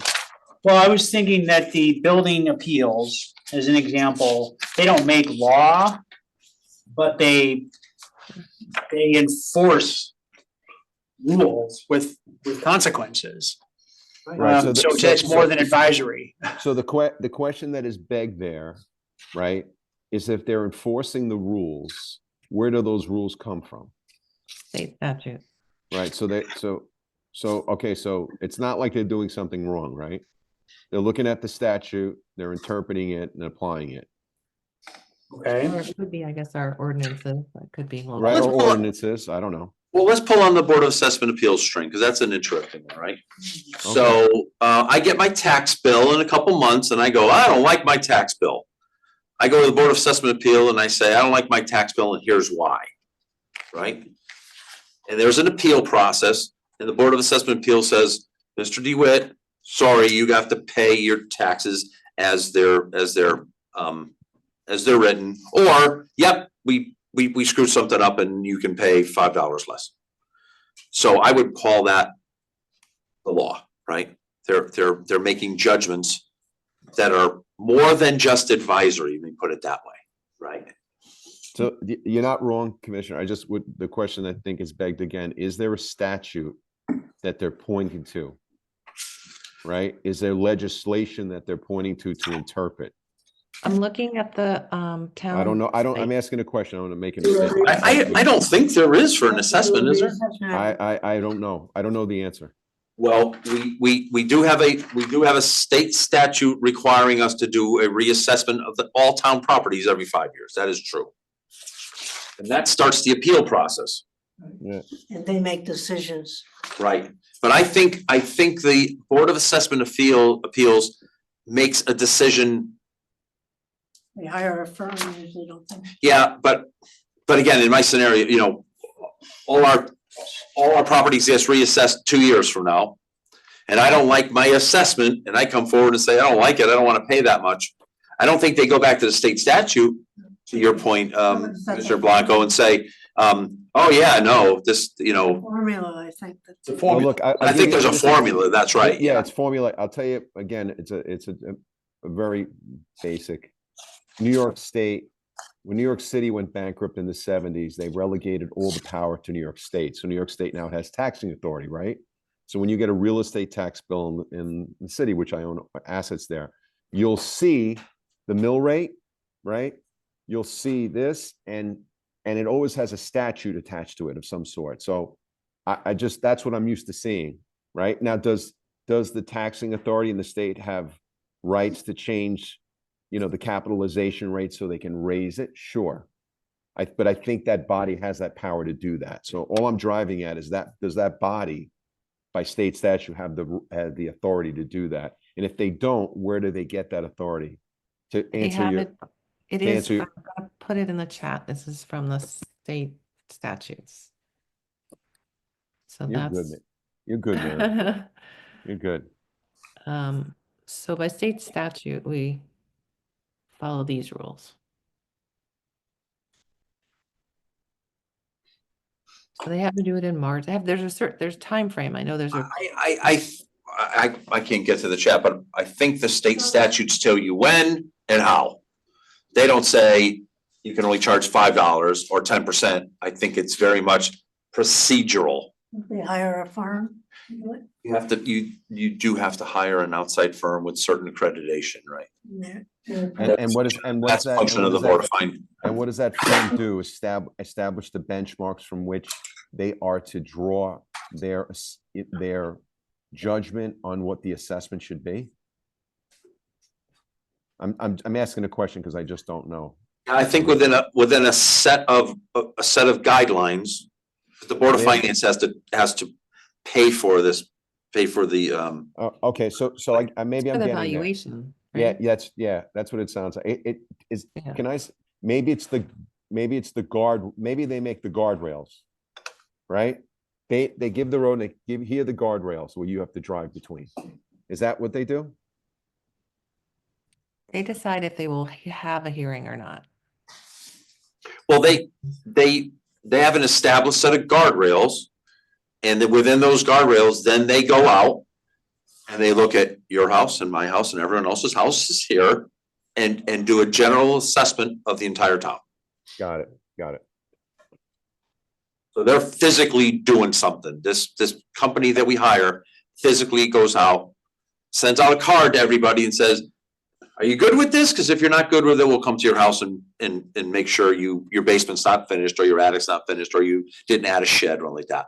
If you check the box and say, same as last time, they go, okay, DeWitt's house is the same as last time. I won't have to do anything. If you don't return that little card, then they come and make sure again, you didn't add a shed, you didn't add a pool, you didn't Okay. finish your basement kind of thing. Can I suggest that we follow the first selectman on what he had in mind on advisory bodies? Yes. Because it seems to me the single office requirement is the key one that we need to understand. And I'm not clear if there's any quote unquote advisory bodies in the charter. I'll ask that question. No, they're all temporary for specific purposes, like task forces. The advisory ones. What? You're saying advisory bodies? There's no Advisory? reason the task force needs to be temporary. That's not a legal Or definition. there's usually a goal that they have to I don't know. look into properties or something for building. Like the task force right now for Dwight School. Because my sense is that Oh, there's a task force. Oh, I didn't. Okay. They've been talking to an architect. maybe the first selectman is thinking more on the lines of should we eliminate the single office requirement for advisory bodies? So therefore, I go back to the Arts Commission or Fair TV. Right, I don't think they're really making kind of rules per se. right. That in theory, a town elector could serve on both of those. It was an example. And do we need to clarify that? But I think we need more input as far as, Wouldn't you think such an esoteric question has come out of a situation that arose? Yeah, It's Probably. based on something. I'm with you, right? yeah, so that we need more information. we just need more substance there, that's all. So can we just ask that clarifying question to the Yeah. first selectman? Well, it also sounds like maybe this is a term that needs to be defined in a charter. Right. Right. So number Or five, not. number Or five, we need- completely ignored. no, number five, we just need more information. Yep, I'll ask that question. I think if he gave examples, that could also be helpful. Now we're gonna talk specific ones. Let's get back to the list. We have an hour. Let me get back to there we go.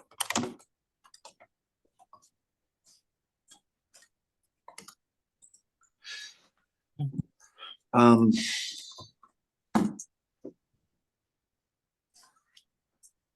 we on the second one? Board of Education, Yeah. minority representation? So that's Mr. Gerber's number 7 from the first selectman. As proposed by the 2022 CRC, consider changing the minority representation requirement for the Board of Education that currently cause races to be uncompetitive in an election year when 4 candidates are to be elected. I had this argument with him because there's a state statute, the state's house for minority representation on the Board of Finance and the Board of Education. So I don't think we can change that. I think that's state. it's a state statute, Yeah. There has to be minority representation. yeah. but it- So I guess I'm a little, I'm confused how it's, No, but the point there is that, you know, in some years, there's only 4 candidates Get nominated. that are running. And, you know, 2 from each. Well, 4 would be a lot. fair, but the way it's written is it doesn't matter how you vote, because they're gonna be 2 and 2. And the point is, can you revise it such that it could be 3 and 1? That was discussed by the last charter revision. But if it's 3 and 1, then you'd have to change minority representation. So right now, the Yeah. Board of Education, you have to have 5-4? 6-3. It's 6-3, Is it 6-3? Well, pretty they sure. don't, I don't think state statute prescribes the number. I don't think it does either. I don't, I'm confused. There is a state, It says you can't have, it says 6 in our code. So It's in the code or it's not in the code? Minority That's right. representation, Well, this is a year 2.2A, even number requirements, except as provided below with the request of the Board of Education, when an even number of members of a board or commission is to be elected. No party shall nominate and no elector shall vote for more than 1/2 of the number of persons to be elected.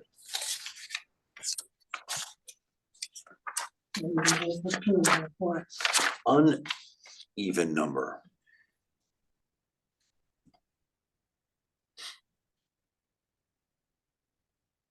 What happens is that each party nominates 2 people and all 4 of them get elected. Right, and the point is the question, you can't, instead of saying, instead of only 2 of 4, allow it to be 3 of 4. That's what You the can question on the nominate table more, is. but the parties don't like it because it's like a primary. If you nominate 3 people instead of 2 for your 2 people, But allowing 3 of 4 would change the minority representation. it wouldn't, not according to the Not state statute. necessarily, So it's the minority, the minimum today is 6-3. correct.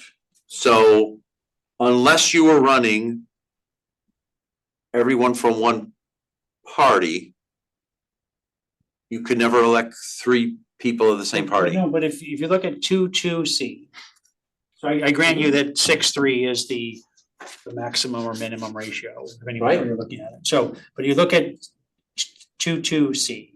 Yep. And of In course, years, there's 5 candidates are to be elected. Yeah. A maximum of 3 can be one party, okay? Then the years when there is 4 candidates to be elected, only 2 can be for the same party.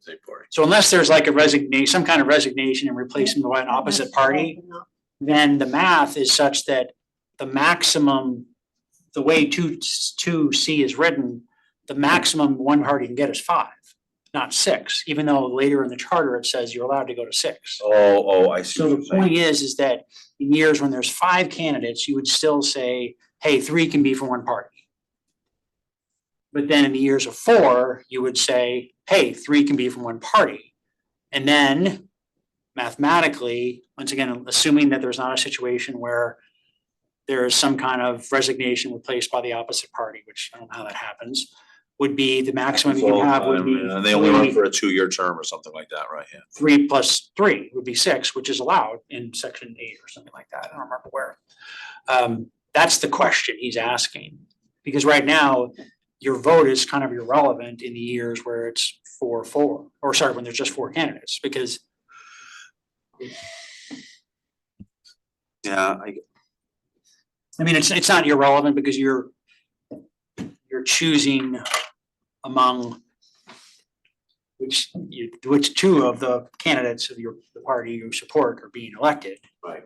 But it's not actually changing the party balance at all. Is it the choice of the party by only putting 2 candidates up for the 2 spots that causes the problem and not the charter? No, the charter says only 2. I understand. The Yeah. charter's not the problem. They can It's, nominate more, they can nominate for nominate, yeah, right. but they don't want to. But they can't be They don't elected. want to. They want Correct, but people they, to win it's like a primary. You could put 4 people on the ballot. from your Only party. 2 are gonna win. But only 2 can win. The 2 highest people in They the, run on the against each Democratic other. line or the Republican line win. Neither side likes that. And That's neither why side they've likes that. changed all these years. Because neither side wanted to do that. So the reality is it's a function of the party versus the function of the charter that is the problem in his view, if you ask me. Right, I agree. I don't know, I mean, his meaning, Yeah. first selectman? For a selectman's question, let's put it that way. Because you can't change minority representation. Function here is if you have 4 seats available, minority representation says 2 from each party. The Democrats could run 4 people on the ballot, but only 2 Democrats getting elected. The Republicans can run 5 people and only 2 are getting elected. But we can change, we know whether we should or not, it's a different Right. question, but we can change minority representation. And I'm not saying we should change, where we could, but Right. I'm not saying we should change the 6-3. The 6-3 split, Right right? now, the way the election rules is written, there's no way to get to 6. Right. So should we revise the rules such that in theory, you could get to 6? See, I don't understand that statement because the Board of Ed has been 6-3 for almost forever. Then how do they do it? And according to this election, Because if you they have- have the nomination and election for 5, usually there's an odd number. Right. where they get 3, So it's already decided by the 5. Because it's gonna be a 6-3 split. but if you're electing 5 in one election cycle and 4 the next election cycle, that's the 9. And the maximum split in the 5 can be 3-2. 3-2. The maximum split in the 4 can be 2-2. So you're to 5-4. Right. How does it possibly get to 6-3?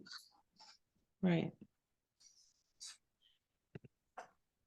Well, it depends who, if you, Because in a year when 5 run, you could get 6. if you have a year where 5 are running and 4 are Democrats, right? But it can't, according to the charter, only 3 of the 5 can be one party. Well, on the town website, it says no more than 6 of the same political party. Well, that's, again, that's the supermajority rule, right? I'm actually trying to figure They out, attempted to deal with that. Attorney Mednick proposed something. yeah, that's what I'm actually looking at right now to see what, Proposals to nominate more people. Yeah. But it had nothing to do with the It minority. had nothing to do with It minority. had to do with the fact that if you get nominated, you're automatically elected. Right. And I mean, to me, just the simpler one would be if we were to support the change, would be to revise 2-2C and to say in the years when there's 4 candidates to be elected, no more than 3 can be of one party. Like it would say, it technically would say instead of the 2 candidates of 4, it would say the 3 candidates of 4. We would change one word from 2 to 3. That would, in theory, I believe, fix this. So this is the recommendation of the last charter revision. Under minority representation on elected boards and committees, it's on page 11 if anyone wants to check. Thank you. Even number requirements, except as provided below with respect to the Board of Education. When an even number of members of a board or commission is to be elected, no political party shall nominate and no elector shall vote for more than 1/2 the number of persons to be elected. So if it's 4, You vote for 2. you vote for 2. But they said except Board of Education, which is now then. Yes, and it keep and going down, yeah, and then. and then there's C2. uneven, so if there's an uneven, which would be the 5 scenario, except as provided below with respect to Board of Education. When an uneven number of members of a board or commission is to be elected, no political party shall nominate or no elector shall vote for more than a bare majority of the number of persons to be elected. Well, it means instead of 5, 5, it would be, 2.5, If you that's not a need- real person, so it has to be 3. it would have to be You 3, can't vote that's for right.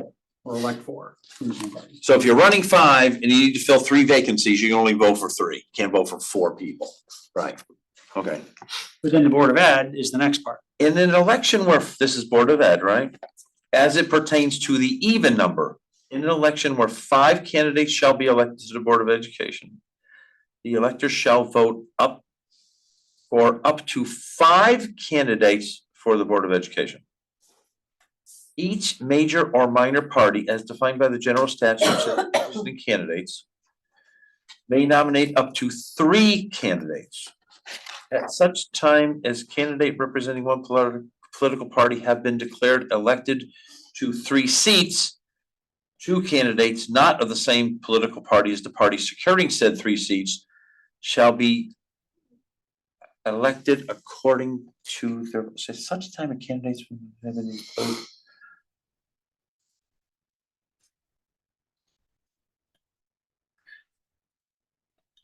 At such time as candidates representing one political party have been declared elected to 3 seats. 2 candidates cannot be, so I think what they're saying is you run 4 people, because this is an even category.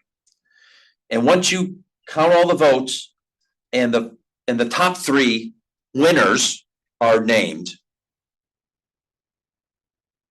2 of those people, not of the same political party as the party securing said of the 3 seats, shall be declared elected. But actually, you're not quite right. So each part, let's assume there's only 2 parties.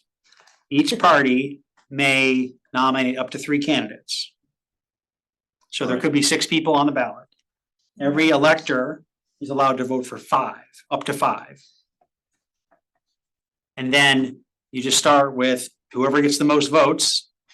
And then once you get to 3 of the same political party, kind of going down and then if you fill the final number you need, 4 or 5 or just 5, Has to be another, the other I part. know there has to be another party. There's another interesting rule. If one of them is running because they're filling a vacancy from before, they get the first dibs on. If they're the highest votes, they get on. They always Well, but if you're running for a count the vacancy. partial term. Yeah.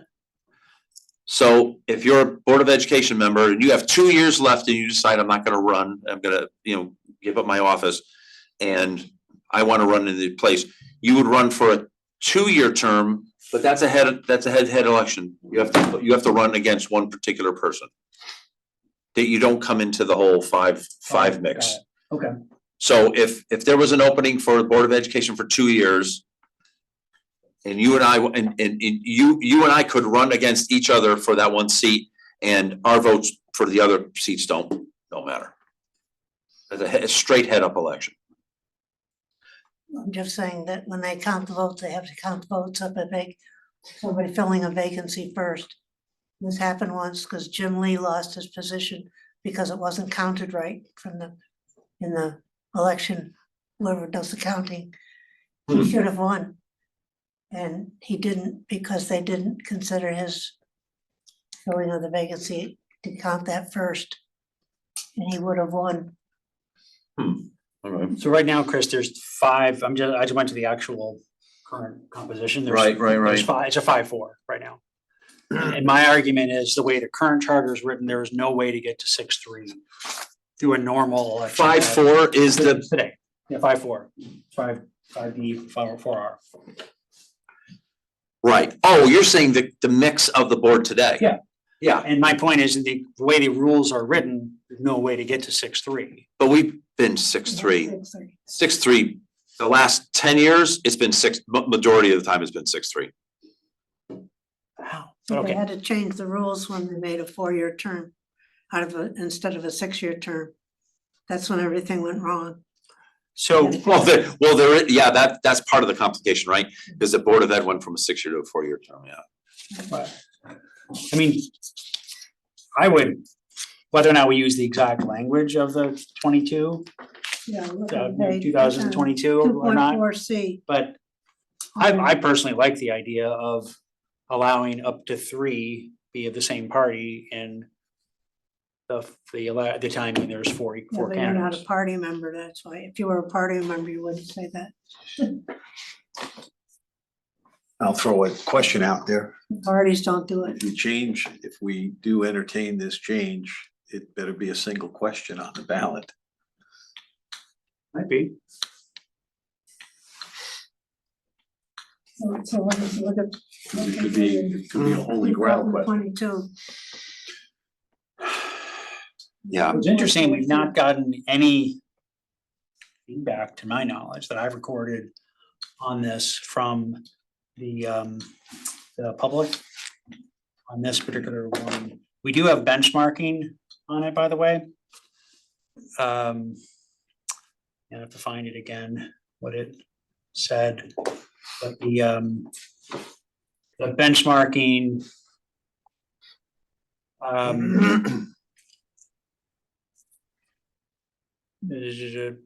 it's other towns have a mix of approaches. Most towns do have some sort of regulation to ensure minority party representation on the Board of Ed. But the methods are different. And Independent people can run too. There was a big lawsuit in Westport one time. yeah, I guess my other question is, why is this uniquely a Board of Education problem? Why isn't this a Board of Finance problem? Same amount of members? I mean, it's a 6-year term on the Board of Finance, right? 'cause I think it's, yeah, different. It's a 6-year term.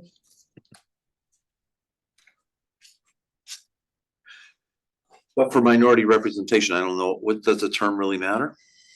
It's been, Republican majority for. Well, I think it's how the math works out. It's not now, Now, no, it hasn't for been. many years. I'll tell you, Most of my term, it was, since 1970 yeah. through now.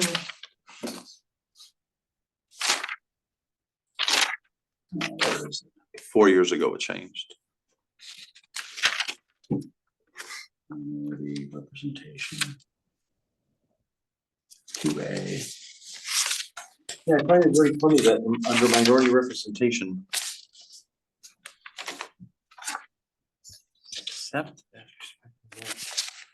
Yeah, they go into painful detail here to talk about the Board of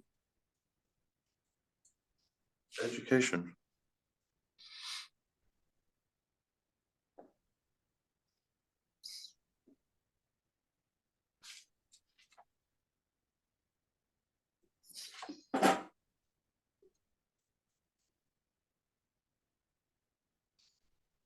Well, I think it's because for the Board of Finance, there's 3 up every election, and they're 6-year terms, right? Yes. That's the way it used to be for the Um, Board of Ed. So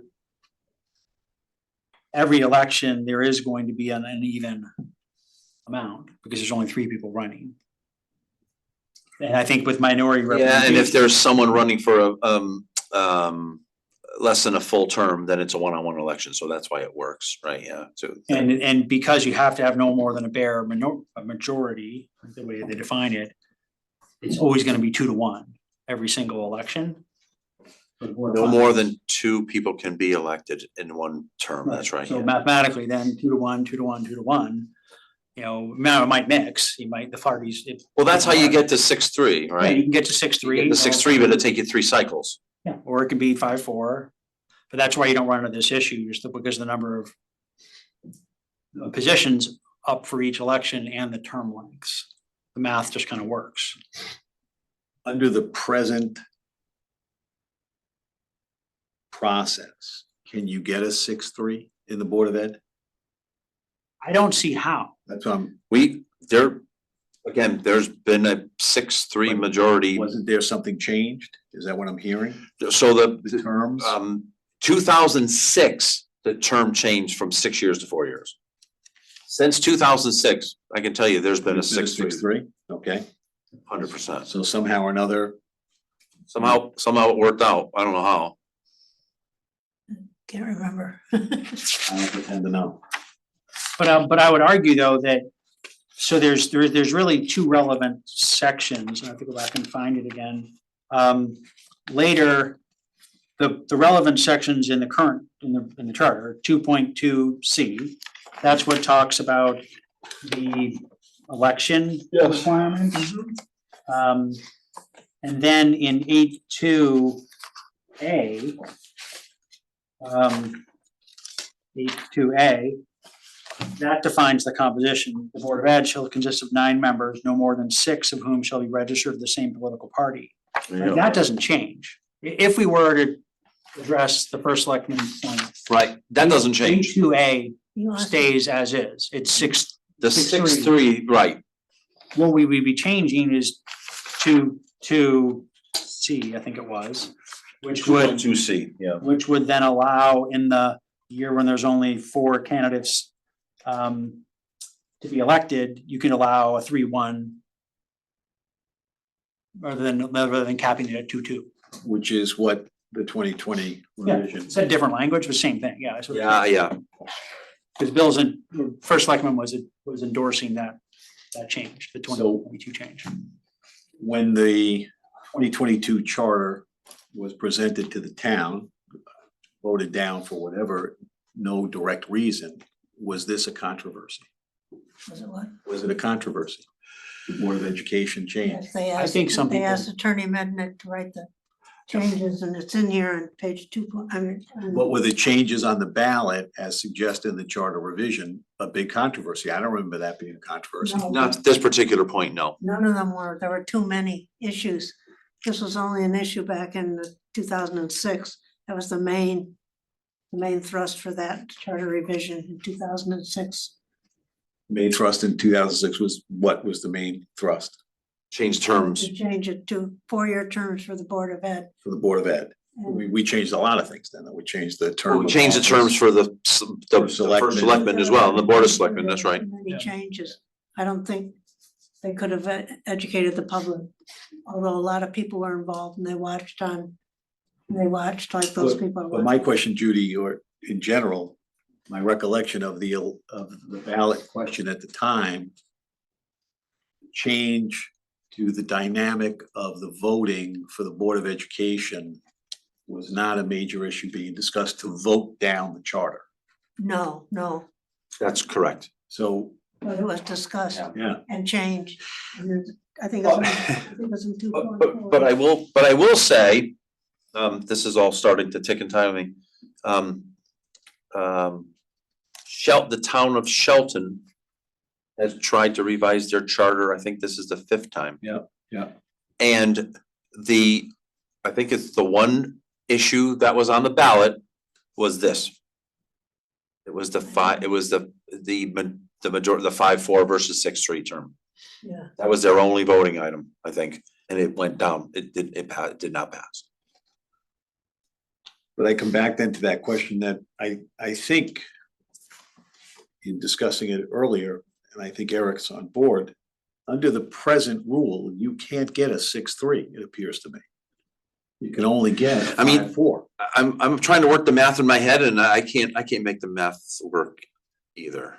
So if we suggested the change is consistent with the other provision of the charter that says the majority can't be any greater than 6-3. Right. So it's 5 for today. If in November they would run 4 people, per today's rules, you could only vote for 2. Two. So a 5-4 could turn into. It could turn into 6-3. If 4 people were running, Mhm. Two from each Two party, two from each party, and all of them can win. That's the problem. That's the issue. All of them can win. right? So it has to change But during. no the more ballot. than 2 from each party can win. No matter how many you run. Right. More than 2 from each party can win. It has to change when the. And parties two, go and just on. 2 people. Right. Regardless of party, only 2 people can win, right? Yeah, right, exactly.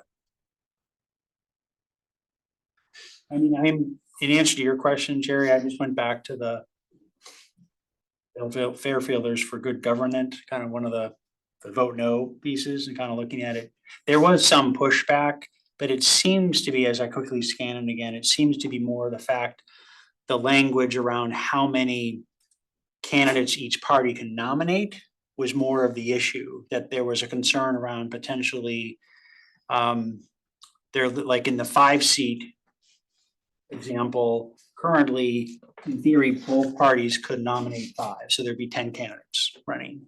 The proposed language in 2022 limited that to 3 from each party, so there were maximum of 6. So I think the big part of the pushback seemed to be the fact that the proposed charter was limiting the choice. Right. It doesn't, I'm not seeing so much that the concern is that it would have allowed a 3-1, versus a 2-2. Because the same thing happened in a 4-seat scenario, that type of election. 8 can be nominated, 4 from each party. The future proposed to 2022 was only 3 from each, so once again 6. So that was limiting the Right. choice. Yep. Which I'm not sure why you add that extra complication. Yeah. To me, it's more a matter of like, hey, you make competitive. So, I'm gonna recommend that we, just to kind of check all our boxes, because again, we've said it twice tonight, at the end of the day, this all has to pass, right? So I'm thinking it might be worthwhile reaching out to the individual parties, the Republican Town Committee, the Democratic Town Committee, and say, guys, what do you guys think about this? Couldn't hurt, right? I'm not saying that First Selectman Gerber is representing the Democratic Town Committee in this capacity, and I'm pretty sure he's not representing the Republican Town Committee, right? So I'd be happy to reach out to both those entities and just get their 2 cents on it, because this is. My opinion is over the years, both parties were aware of this, and they didn't want to change it because all 4 people could win. But when you do, if It's you don't been mind, discussed among can you people. figure how do you get to a 6-3? How do you get to a 6-3? That's my question. I don't understand the math. Yeah. Yeah. Because if you can't get to a 6-3, then it's almost like we have an obligation to consider changing to allow for a 6-3. It's allowed to get to 6-3, right? Right. Or take the other 6-3 out. I mean, it's. But I don't, if you have 5 Dems and 4 Republicans, and 1 of each party is rolling off, and then you have to elect 2 people. If you elect 2 Dems, you're up to 6, and you're down to 3 on the Rs. So, isn't that? Well, I guess the way you'd get there would be in a partial term. If you only have full terms, then 5 are running. The next time 4 are running, then 5 are running, then 4 are running. And the limits are 3-2, 2-2. So with the exception of partial terms, I don't know how you get. Well, I mean, if only 2 people run, I don't know, I forget how many have to run every year. Is it a minimum of 2, I thought? If it's 5, so today it's 5 Democrats, 4 Republicans, right? Mhm. On the Board of Ed. Yeah. If a Republican and so one Democrat's gonna come off and one Republican could potentially come off, right? And the Democrats run 2 Democrats and the Republicans run two Republicans. Both Democrats win 6-3. No, but in that scenario, there wouldn't be, unless it's a partial term, when someone resigns. 4 or 5 are gonna roll off because Is it 4? I didn't think that sounds like a lot though. Seems to be the way it's written, Yeah, because if it was a 1 and 1, you would think there would be comment to that. yeah. Mhm. I guess that's the part I'm not remembering correctly. yeah, we should understand how, but the idea of follow-up, I think, makes a lot of. Wanna look at 2.4? C 1 and 2, in the 2022. That was supposed On the to, 2022. that was supposed to solve the problem, but I'm not sure it did. Because that's one of the things that Mednick was working on, and he came back in the meeting and nobody ever voted on it. This is, page 11, right? That's what we were looking at, right? Yeah, that's what we were just looking at. 12? Look at 15 and 2022, page 15 and 16. 11 and 12. Cool, okay. Well, keep going on the Board of Ed, but let's do purchasing authority. All right, we'll table that. I will reach out to both party representatives and. The thing to do is go to registrar of voters and figure out who ran. Can I just ask in terms of requiring parties to limit their nominations? Are we allowed to do that? Isn't that Well- up to the party? No, You can't up tell to the them. party. Right. But they have state party rules too. So doesn't that say it's in here about limiting the number of? Well, that, in the 2022, yes, it does, and I don't, Yeah, so I don't wanna think do that. that's allowed, I would think. I have no idea, but that would be inappropriate from my perspective. I only recommend it. and I don't, personally, I wouldn't go there. I Right. wouldn't recommend it either. Right, exactly. Okay, just checking. Okay.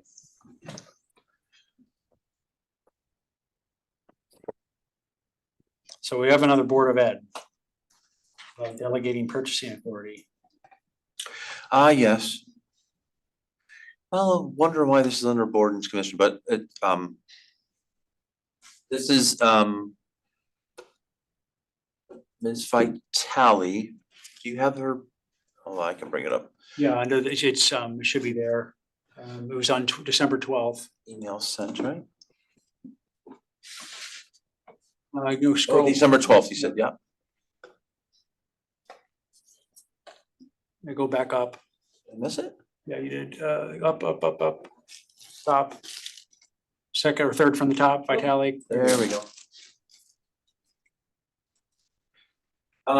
There's a couple different things. Size of the Board of, okay, Board of Education Purchasing Authority. Okay. So I have a little bit of experience here. I'll just give you my 2 cents in this. So today, the Board of Education has its own purchasing department, if you will, right? But all purchases ultimately have to go through the purchasing director, which is a town function. Third department. Yeah. Got it. Right. So if the Board of Ed, making this up, wants to go buy scoreboard, Yeah, they have to go get bids under and there's new purchasing policy, which the Board of Ed is bound under the purchasing policy that I worked on before I left the Board of Education. But if they wanna go buy a new scoreboard, they've gotta go out and get 3 bids and they've gotta do all the appropriate work. And then ultimately they have to go to the purchasing authority and say, can I have the money to do this? And then it's appropriated by the boards and such, right, given it's a large term. What select person Vitale is asking is that she wants to separate allow the Board of Education to do all of its purchasing independent of the purchasing director. No, not all of it, just school-specific stuff. Well, it's kind of implied that the Board of Ed's only gonna buy school stuff, right? No, they buy paper and fuel and all sorts. There's a lot of things that overlap. So that's the sticky part of this for me, is how do we define, how do we make, what's that line? Who defines that line? Comment? Well, no, we buy paper today. We have a contract to buy paper across the town. Just like we have a contract to buy gasoline and electricity and all those other things, right? So the Board of Education has to, buy fuel for their cars. There's a contract to go buy gasoline, and it's one fixed price for everything. So there are commonalities. But the school district often ran into problems with their purchase being approved in a timely fashion. So this is literally about timing, right? Yeah. This is not, there are some very unique things that the Board of Education procures that no one else procures, and mostly in the form of services. So for some of the most needy children in town, and I talk about needy as in developmental needs for OP and PT, that kind of stuff. There are literally some children where there's one person in the whole state that can accommodate these kids, right? And their contention has been I don't want to have to go on the bid process for these kind of things. Now, I think frankly that under the new purchasing policy, we've covered a lot of this. That was gonna be my question. So the new purchasing policy, does that apply in this situation? Absolutely. So then now they have a higher dollar limit. So they have more freedom now to buy things that are below a higher dollar limit. In the new So- purchasing policy, the Board of Education has a lot more leeway to buy services. I don't mean to They buy a interrupt. lot of things, though. They buy textbooks, they buy smart boards, they buy a lot of but things, I- not just services. Not to interrupt, but if you read Selectman Vitale's substance, it sounded like there's a drag between the time a request comes in and it's satisfied on a particular element that needs to get purchased, Yeah, it's Yes. timing. right? Right. Right? And that, I think- is that what she said? Am I reading that right? Yeah, you're reading that correctly. I think Which is probably So- similar. personally, I think that's been overcome by events. No, I understand that, but if we could answer the question on its merits, right? Right. Right, if we could just answer it on its merits, there's a process by which the Board of Ed would procure services. Presumably, they would know in advance, unless it's an emergency, right? They have a budget, right? I'm only assuming they have a budget. There is a budget, yes. Right, and the budget promulgates, amongst other things, goods and services and hard, I don't know, hard assets, let's call it, books, whatever, right? Those are But goods, hard goods, right?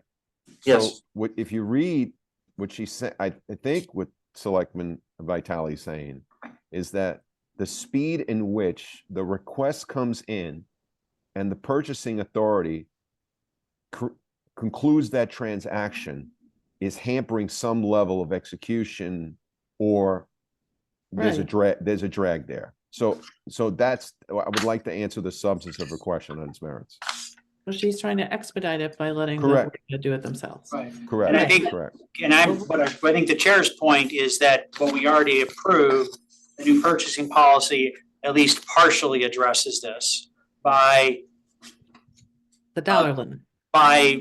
exempting a larger dollar amount of purchases from the whole competitive bid process and all that. Correct. And also not making the whole term, the contract length changed also to make it easier. So it wouldn't address all of that speed, but some of it, at least some of it would be addressed, I think is the point. Right. But if like your you buy scoreboard textbooks example. For all of the ninth grade of Fairfield, that's a very large amount of money. That's probably gonna exceed your dollar limit.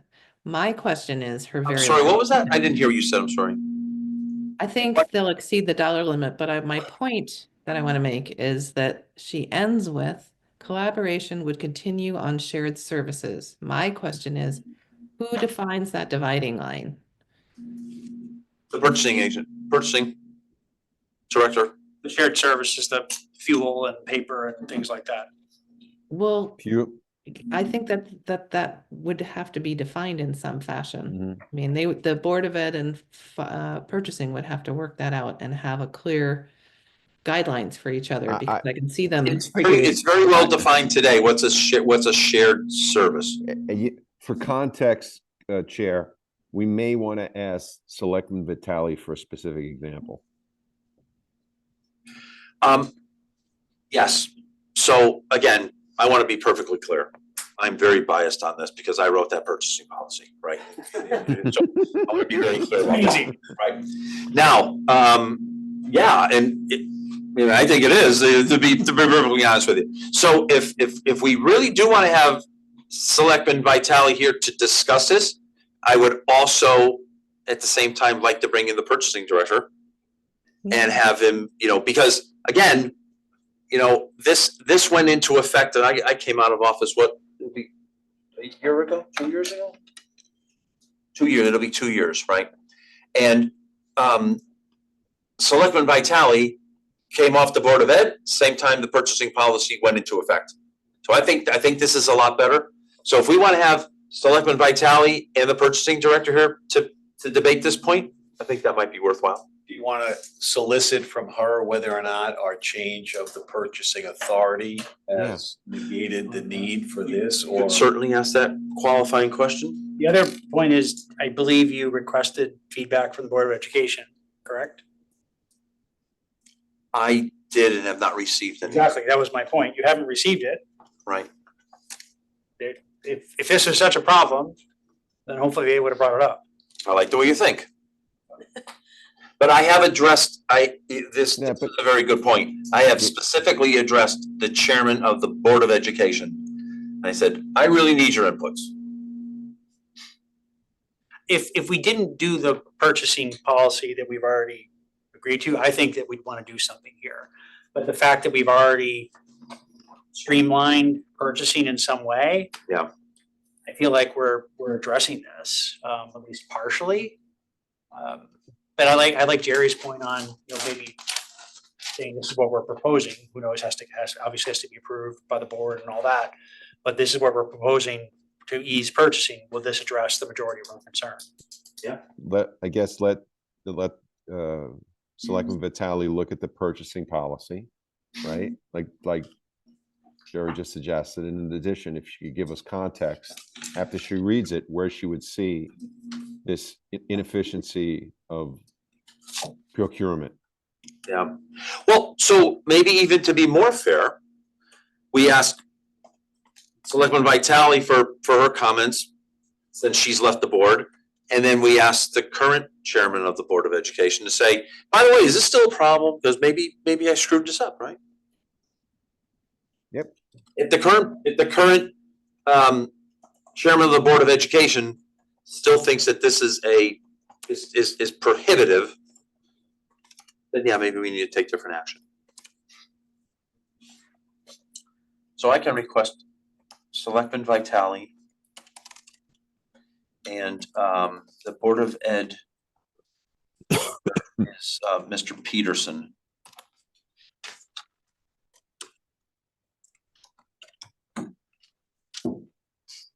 To join us at the next meeting.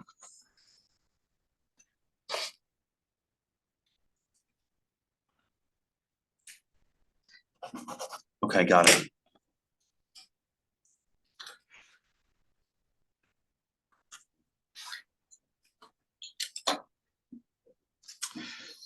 That actually is the next one on the. I was just gonna say, is this the, Yeah, the Board of. so the other comment from Selectman Vitale was she's recommending that the Board of Selectmen be increased to a 5-person body.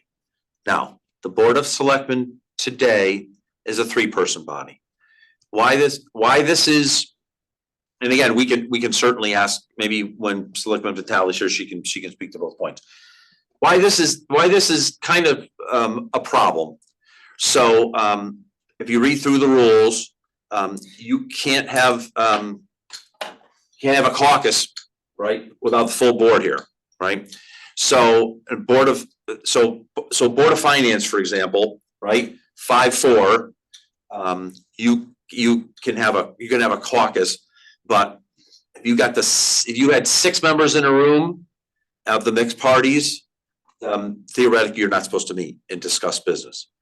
The problem with a three-person board is, and this was Selectman Vitale's comments to me. She says, I was at the tree lighting and I was standing next to Bill Gerber and somebody came up and brought up a topic and they looked at each other and said, oh, we have a caucus here. Yeah. And we really can't talk about this. So they can never get in a room, in theory, can never get in a room and discuss anything, just kind of, behind the scenes, right, So her thought is, if this were a 5-person board and it was minority representation of 2, then 2 individual selectmen could meet. I'll take a point of personal privilege. When my name was submitted twice for the Ethics Commission. Yeah. There were 2 public hearings. And at each of those 2 hearings, Right. the ability to have a vote was stalled, and I don't want to use words that have a negative connotation. Were not brought to the table because the minority member said, I was never provided information and we never got to discuss these individuals being suggested for the position because of the freedom of information requirements and a quorum. So you couldn't have the first selectman go and sit with the select person, the minority member, and say, I have these 3 names. Can we talk about them? And I'm sitting there thinking, well, she's right about that. That's fair. Now, is that functional? No. Yeah. Okay, in fairness to the group of 3, as a witness to the logjam that can occur, everybody has a right to minority opinion. Everybody has a right to minority position. So, she was exerting a minority position. Right. And she wasn't wrong. Right, yeah. Yeah, and in that process, right, there's no functional way to discuss. No way to discuss it. So, Except in a public. you have to, it has to be a noticed meeting, Right. right?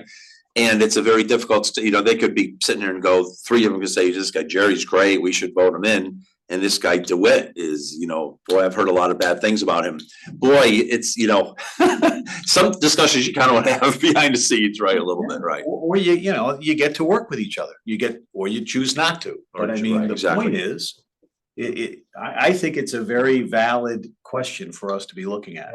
Based upon what the freedom of information has now laid upon the deliberative body of the Board of Selectmen. I think it's a big issue, though, for the town to deal with. Yep. This one will attract attention. Yeah. This will attract attention. And presumably, if again, the question also begs, then those 2 additional selectmen would have to be voted in, right, Jerry? Yeah, you'd have to have a whole new ballot. So it's Yeah. another ballot question. Yeah. Okay. Oh, yeah. you're Yes, right. and it wouldn't be a ballot question in this November. It would be a ballot question, it would be a election 2 years from now. Well, you could write it either way. You could Yeah. write it into the charter and it would go into effect in the next election, would it not? So this November, there's going to be a vote for the charter revision. Correct. If the charter revision, if we say, yep, we want 5 Board of Selectmen, and it gets voted down, clearly we can't have an election for 2 more. So we'd have to wait another year for that election to occur, right?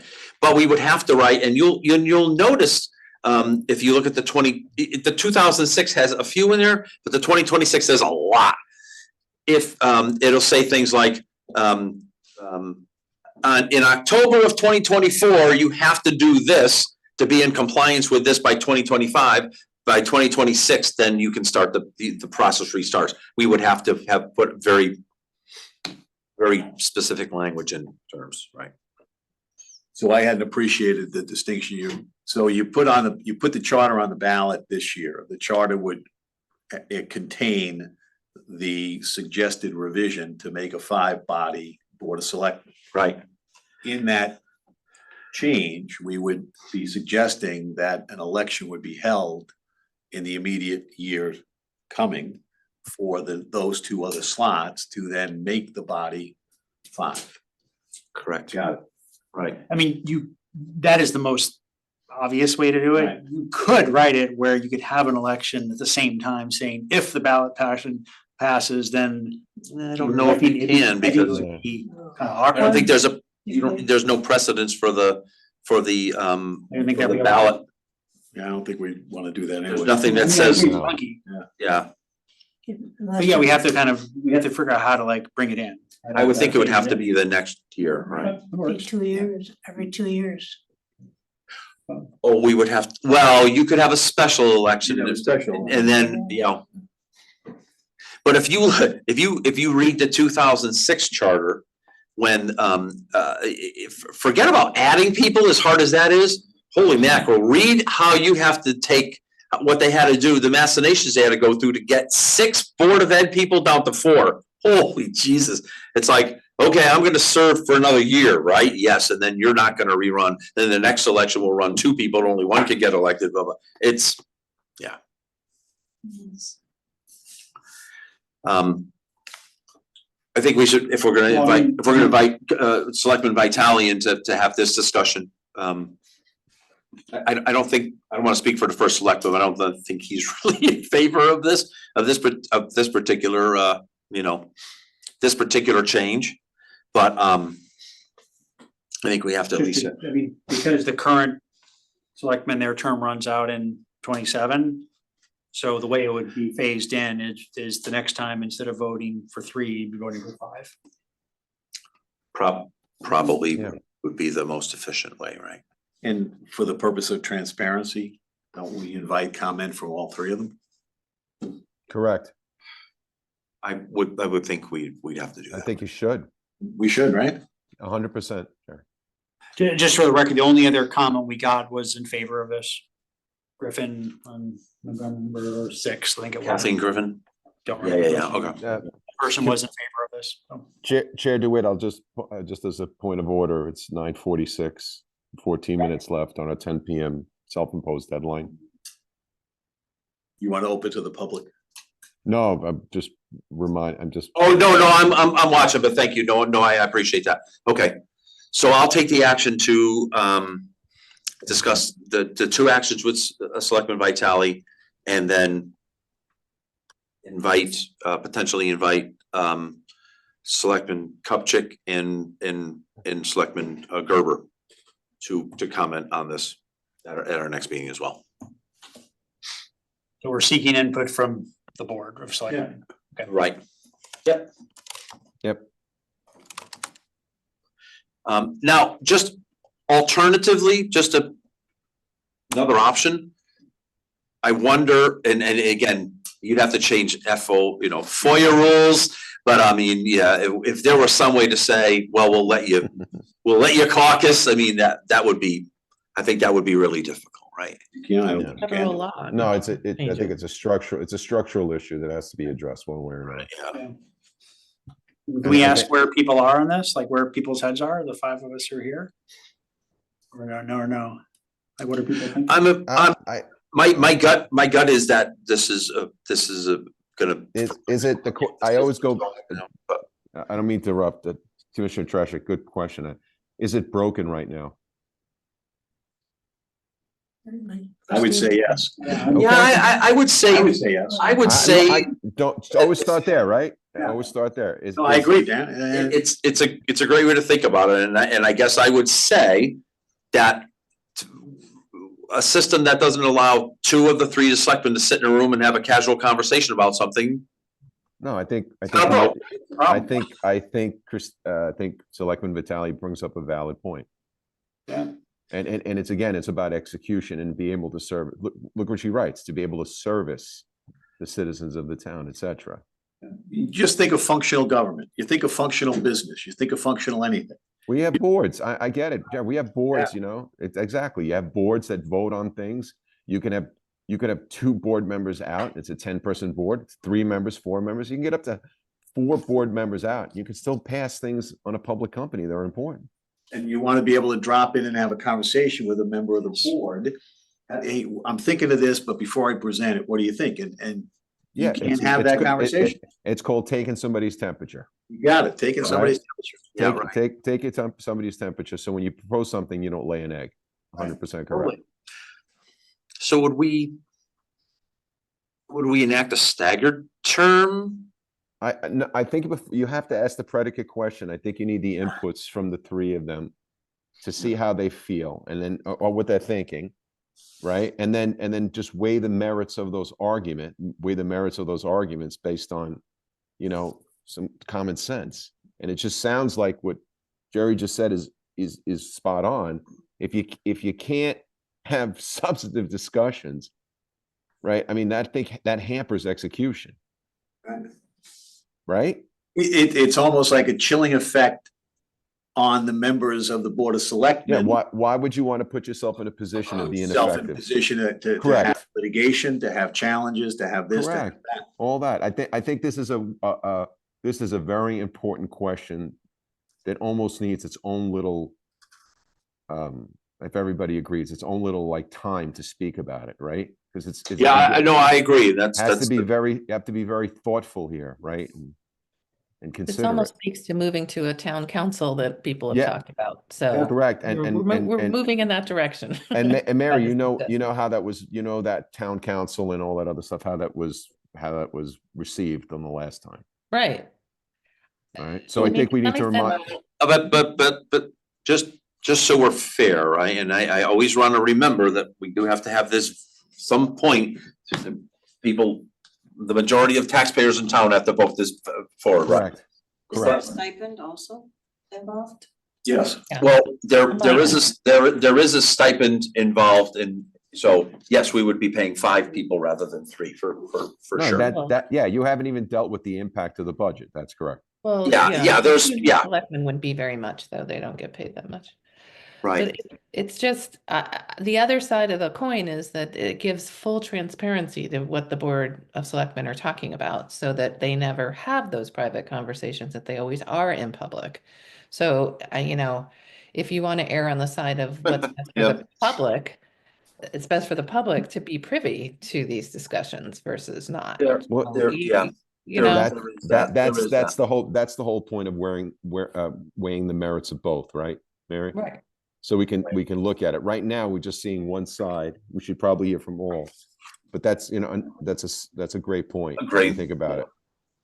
So the thought that I just wanted to finish was when the last commission took this up, the town council, if you will, was a lot more invasive. So for example, there would have been no Board of Selectmen, there, as I recall, there would have been no Board of Selectmen, there would have been no Board of Finance. There would have been a basically a mayor and a town council. So to characterize making 3 selectmen into 5 selectmen, turning this into a town council, I think is a little bit of a stretch.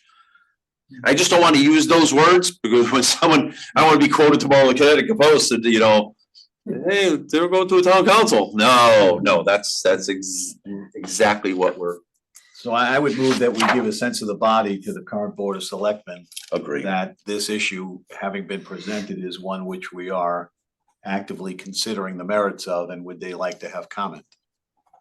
I would second that. Yes. Any Agreed. further discussion on that? Okay, and I'll make every attempt to try to bring everyone here on our February meeting. Need a vote Yes, on that? yes, Okay. just Yeah. want to say that before, okay. Okay. All in favor? Aye. Aye. I'll make every attempt again to make that at least one of our February meetings. Thank you. Okay, 7 minutes left. I'll open it up to public comment. Ms. Ewing, anything, Elizabeth Zezima might want to say something. oh, yeah, I'm giving you first shot. Well, thank you. Give me a chance. Shall I come up here? Sure, come right up.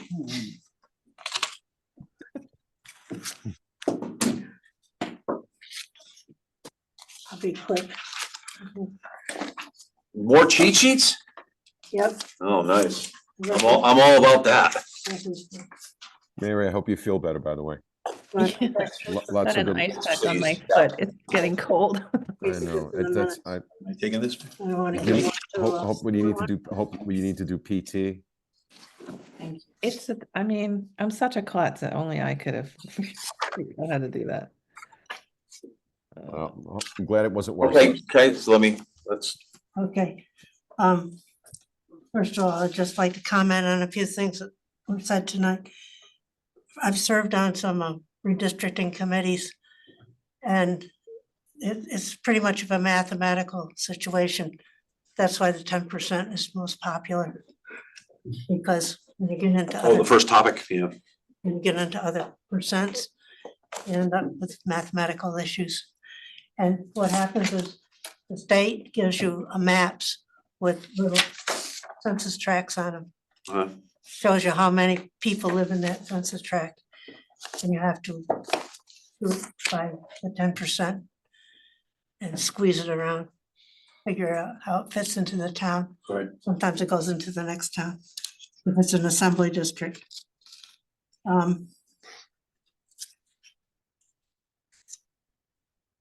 Okay, you were talking about task forces. You know, the first selectman can decide whether they want to have a task force or not on any subject that they want to pursue. No, I'm aware, but Yeah. those words don't exist in the charter. No, but they can set up any kind of committees they want to. So, and generally, they're very short-lived with a specific goal. Yeah, they're very targeted, right? Okay. You notice the date on this is December 13th, 2023. These are my priorities back then for the last commission. Okay. And you've dealt with some of them, the commencement of terms and organization, you know, the conflict between when the annual meetings of first select. I think, and I support that you should clarify that. And I think the wording that was proposed last time is probably sufficient if you want to take a look at it. Vacancies in the Board of Selectmen, we've had some controversy over that because the state rule, general statutes were not followed. Right. Until that becomes a priority, it must be determined how it's carried out. And then tonight we talked about. Yeah, we talked about that, election of right. the Board of Select- And I think you should take a look at the resolution that came up, but I think it requires that the political parties want to have more candidates than. Yep, And we, agreed. and as far as I know, neither side does. First selectman board appointments and removal, you talked about that one of the meetings too. Because my concern was that people did not know that if you want to try to remove somebody, it's like a department head or something, there's a procedure to be followed. Right. We talked last time about maybe you want to make a list of people who don't need to have cause in order to be dismissed. Right. Okay. This came up 2 years ago, a couple of years ago, clarification of the referendum results. The way that whole section is written, people do not understand it. And they constantly wonder why the majority votes don't win, but it has to be a percentage of the turnout. Yeah. And we didn't do anything with that in 2022. My priority would be to have a friendly, shorter version of the. More of this than this. Yeah, Yes, I'm with you. and one way to do that, I suggested before, is to do away with or to put in a file, all the footnotes. Because the footnotes are pretty much historical notes. Yeah, the footnotes for me are I don't kind know. of interesting right up until the point that it's But it's not. approved, and then when it's up, so, I mean, my personal opinion is that maybe the footnotes have merit when we deliver a document to the first selectman or the board of selectmen, and they're like, why did you change section 4.2? Oh, wait a minute, but as soon as that turns into a real charter, those footnotes go away because I know. the history is really moot at that point, right? Yeah. So I think, but that would make it shorter too. Yeah, agreed. And I'm a very, very much in favor of cross-referencing parts of the charter so that there's a reference right there and you can go to that part to see what else it says about that topic. Yeah, I think the new charter will benefit from, the glossary or the index or table of contents here that, because this is difficult, right? You might want to add that section I said wasn't included, the one about the bonds. I am not gonna forget that. I also approve of the periodic review of the charter every 10 years or one, and then a report that follows to determine whether or not any changes were made. And the Ethics Commission, I approve of the idea of having just a majority vote on it. And I like that Might idea. as well, It would solve that problem. even if there are 5 selectmen. Now these, I put some notes in green. So I think the notes in green are the, maybe 2020, maybe 2006. I'd have to check that out. The pages. Yeah. Okay. Yep. Okay. Ms. Union, just clarifying questions, as I'm looking at this, I don't think, I've been keeping a record of public input, but I don't think we have necessarily the user-friendly cross-referencing piece, so I can add that in. The Just- clarification of referendum results, you're saying we need to Well, it came consider up, a change? as an issue that the public doesn't understand. That just because a large number of people come out, the majority comes out to vote for yes Right. for something. It has to also be a percentage of That's it, that's an education thing, that's not a yeah. change in the. Not a change in, Okay, just yeah. wanted to clarify what we're No, talking no. about, okay. It's Thank it's you. clear if you understand it. It might have been a Public good hearing. educational thing for the last time we ran a referendum on this charter. Yeah, So, I mean, there's a lot of things that are tricky like that, that the public doesn't understand. Even presenting, I think one of the problems last time was presenting all those changes all at once. When the public, we haven't done it in 15 years, yeah, there were too many changes, there wasn't enough time, I don't care if they wanted it on the ballot or not. There wasn't enough time to educate the public. And Yeah. even though, because of technology, more people could be involved, they could be involved that way. yeah. Come to meeting, a lot of people came to meetings last time. Yeah. I tried to get some people to come. We're trying to get them here, right? Well, They had a more Sure. dynamic chairman. wow. Just kidding. Also need to publicize if you want people. Maybe we need 5 chairmen. Yeah, It was well known Um, last time. when Chair there DeWitt, were I have to public sign hearings. off, based on a commitment I have to fulfill. okay. I'll say goodnight. Thank you, Commissioner. you. Thank you so much, everybody. Speak soon. Congratulations on the police commission. Thank you so much. And Mary, I really hope you feel better. Speedy recovery. Good to see everybody. Thank you, everybody. The other thing about the 5-member board of selectmen, it's, if you're the minority member, you're in a very lonely position. Yeah. But you can't talk to anybody. Well, I would assume it'd have to be a 2-3, right? Oh, yeah, It can't be 1-4, No, I remember, because that wouldn't help anybody, right? You'd have the same issue. I've known minority members of the board of selectmen and it's just out of the question. They just come to meetings, and nobody talks to them. They can't talk to anybody on the Yeah, board. yeah. But I don't know how I feel about that 5-member board. I don't know. I haven't decided. But It would give them somebody to talk to. Yeah, exactly. I wouldn't run for it. You know that. Okay, the other thing was, I think when you have people like that write you inputs, I think those people should come to the meetings so that if you have a question about what they mean by what they wrote, they would be here already. You wouldn't have to invite them back. Yeah, We had a lot of visitors the last year, 2 years ago. okay. Okay. Thank you. Chair, can I Thank make a you. couple of points on the topics for next time? I'll just take public comment and Oh, then, sorry. and then yes. I forgot, I missed that. Ms. Zezima, have any comment? Probably went to bed. You're on mute if you're speaking. There she is. Just probably have to help me get out, once I get, cause I can grab my bathroom from, inside the shower. It's a big stop turn cloth thing. Ms. I Zezima? can't wait. Liz? Oh. Here she is. Yes. She's with her mother. Her mother's 100 years old. Any comment, Ms. Zezima? Last offer. Oops, she's gone. Well, that was easy. Okay. She was gonna come, but Okay, No next charge. meeting will be a continuation of boards and commissions, of course. Any other? Just within that,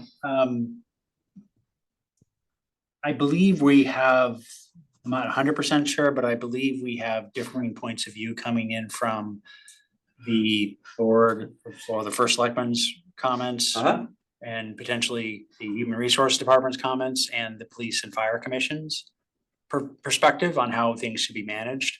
Mhm. We might want to proactively think about how do we ensure we get the both points of view here? Because I think this is one of the first On times this- where we have opposing points coming in.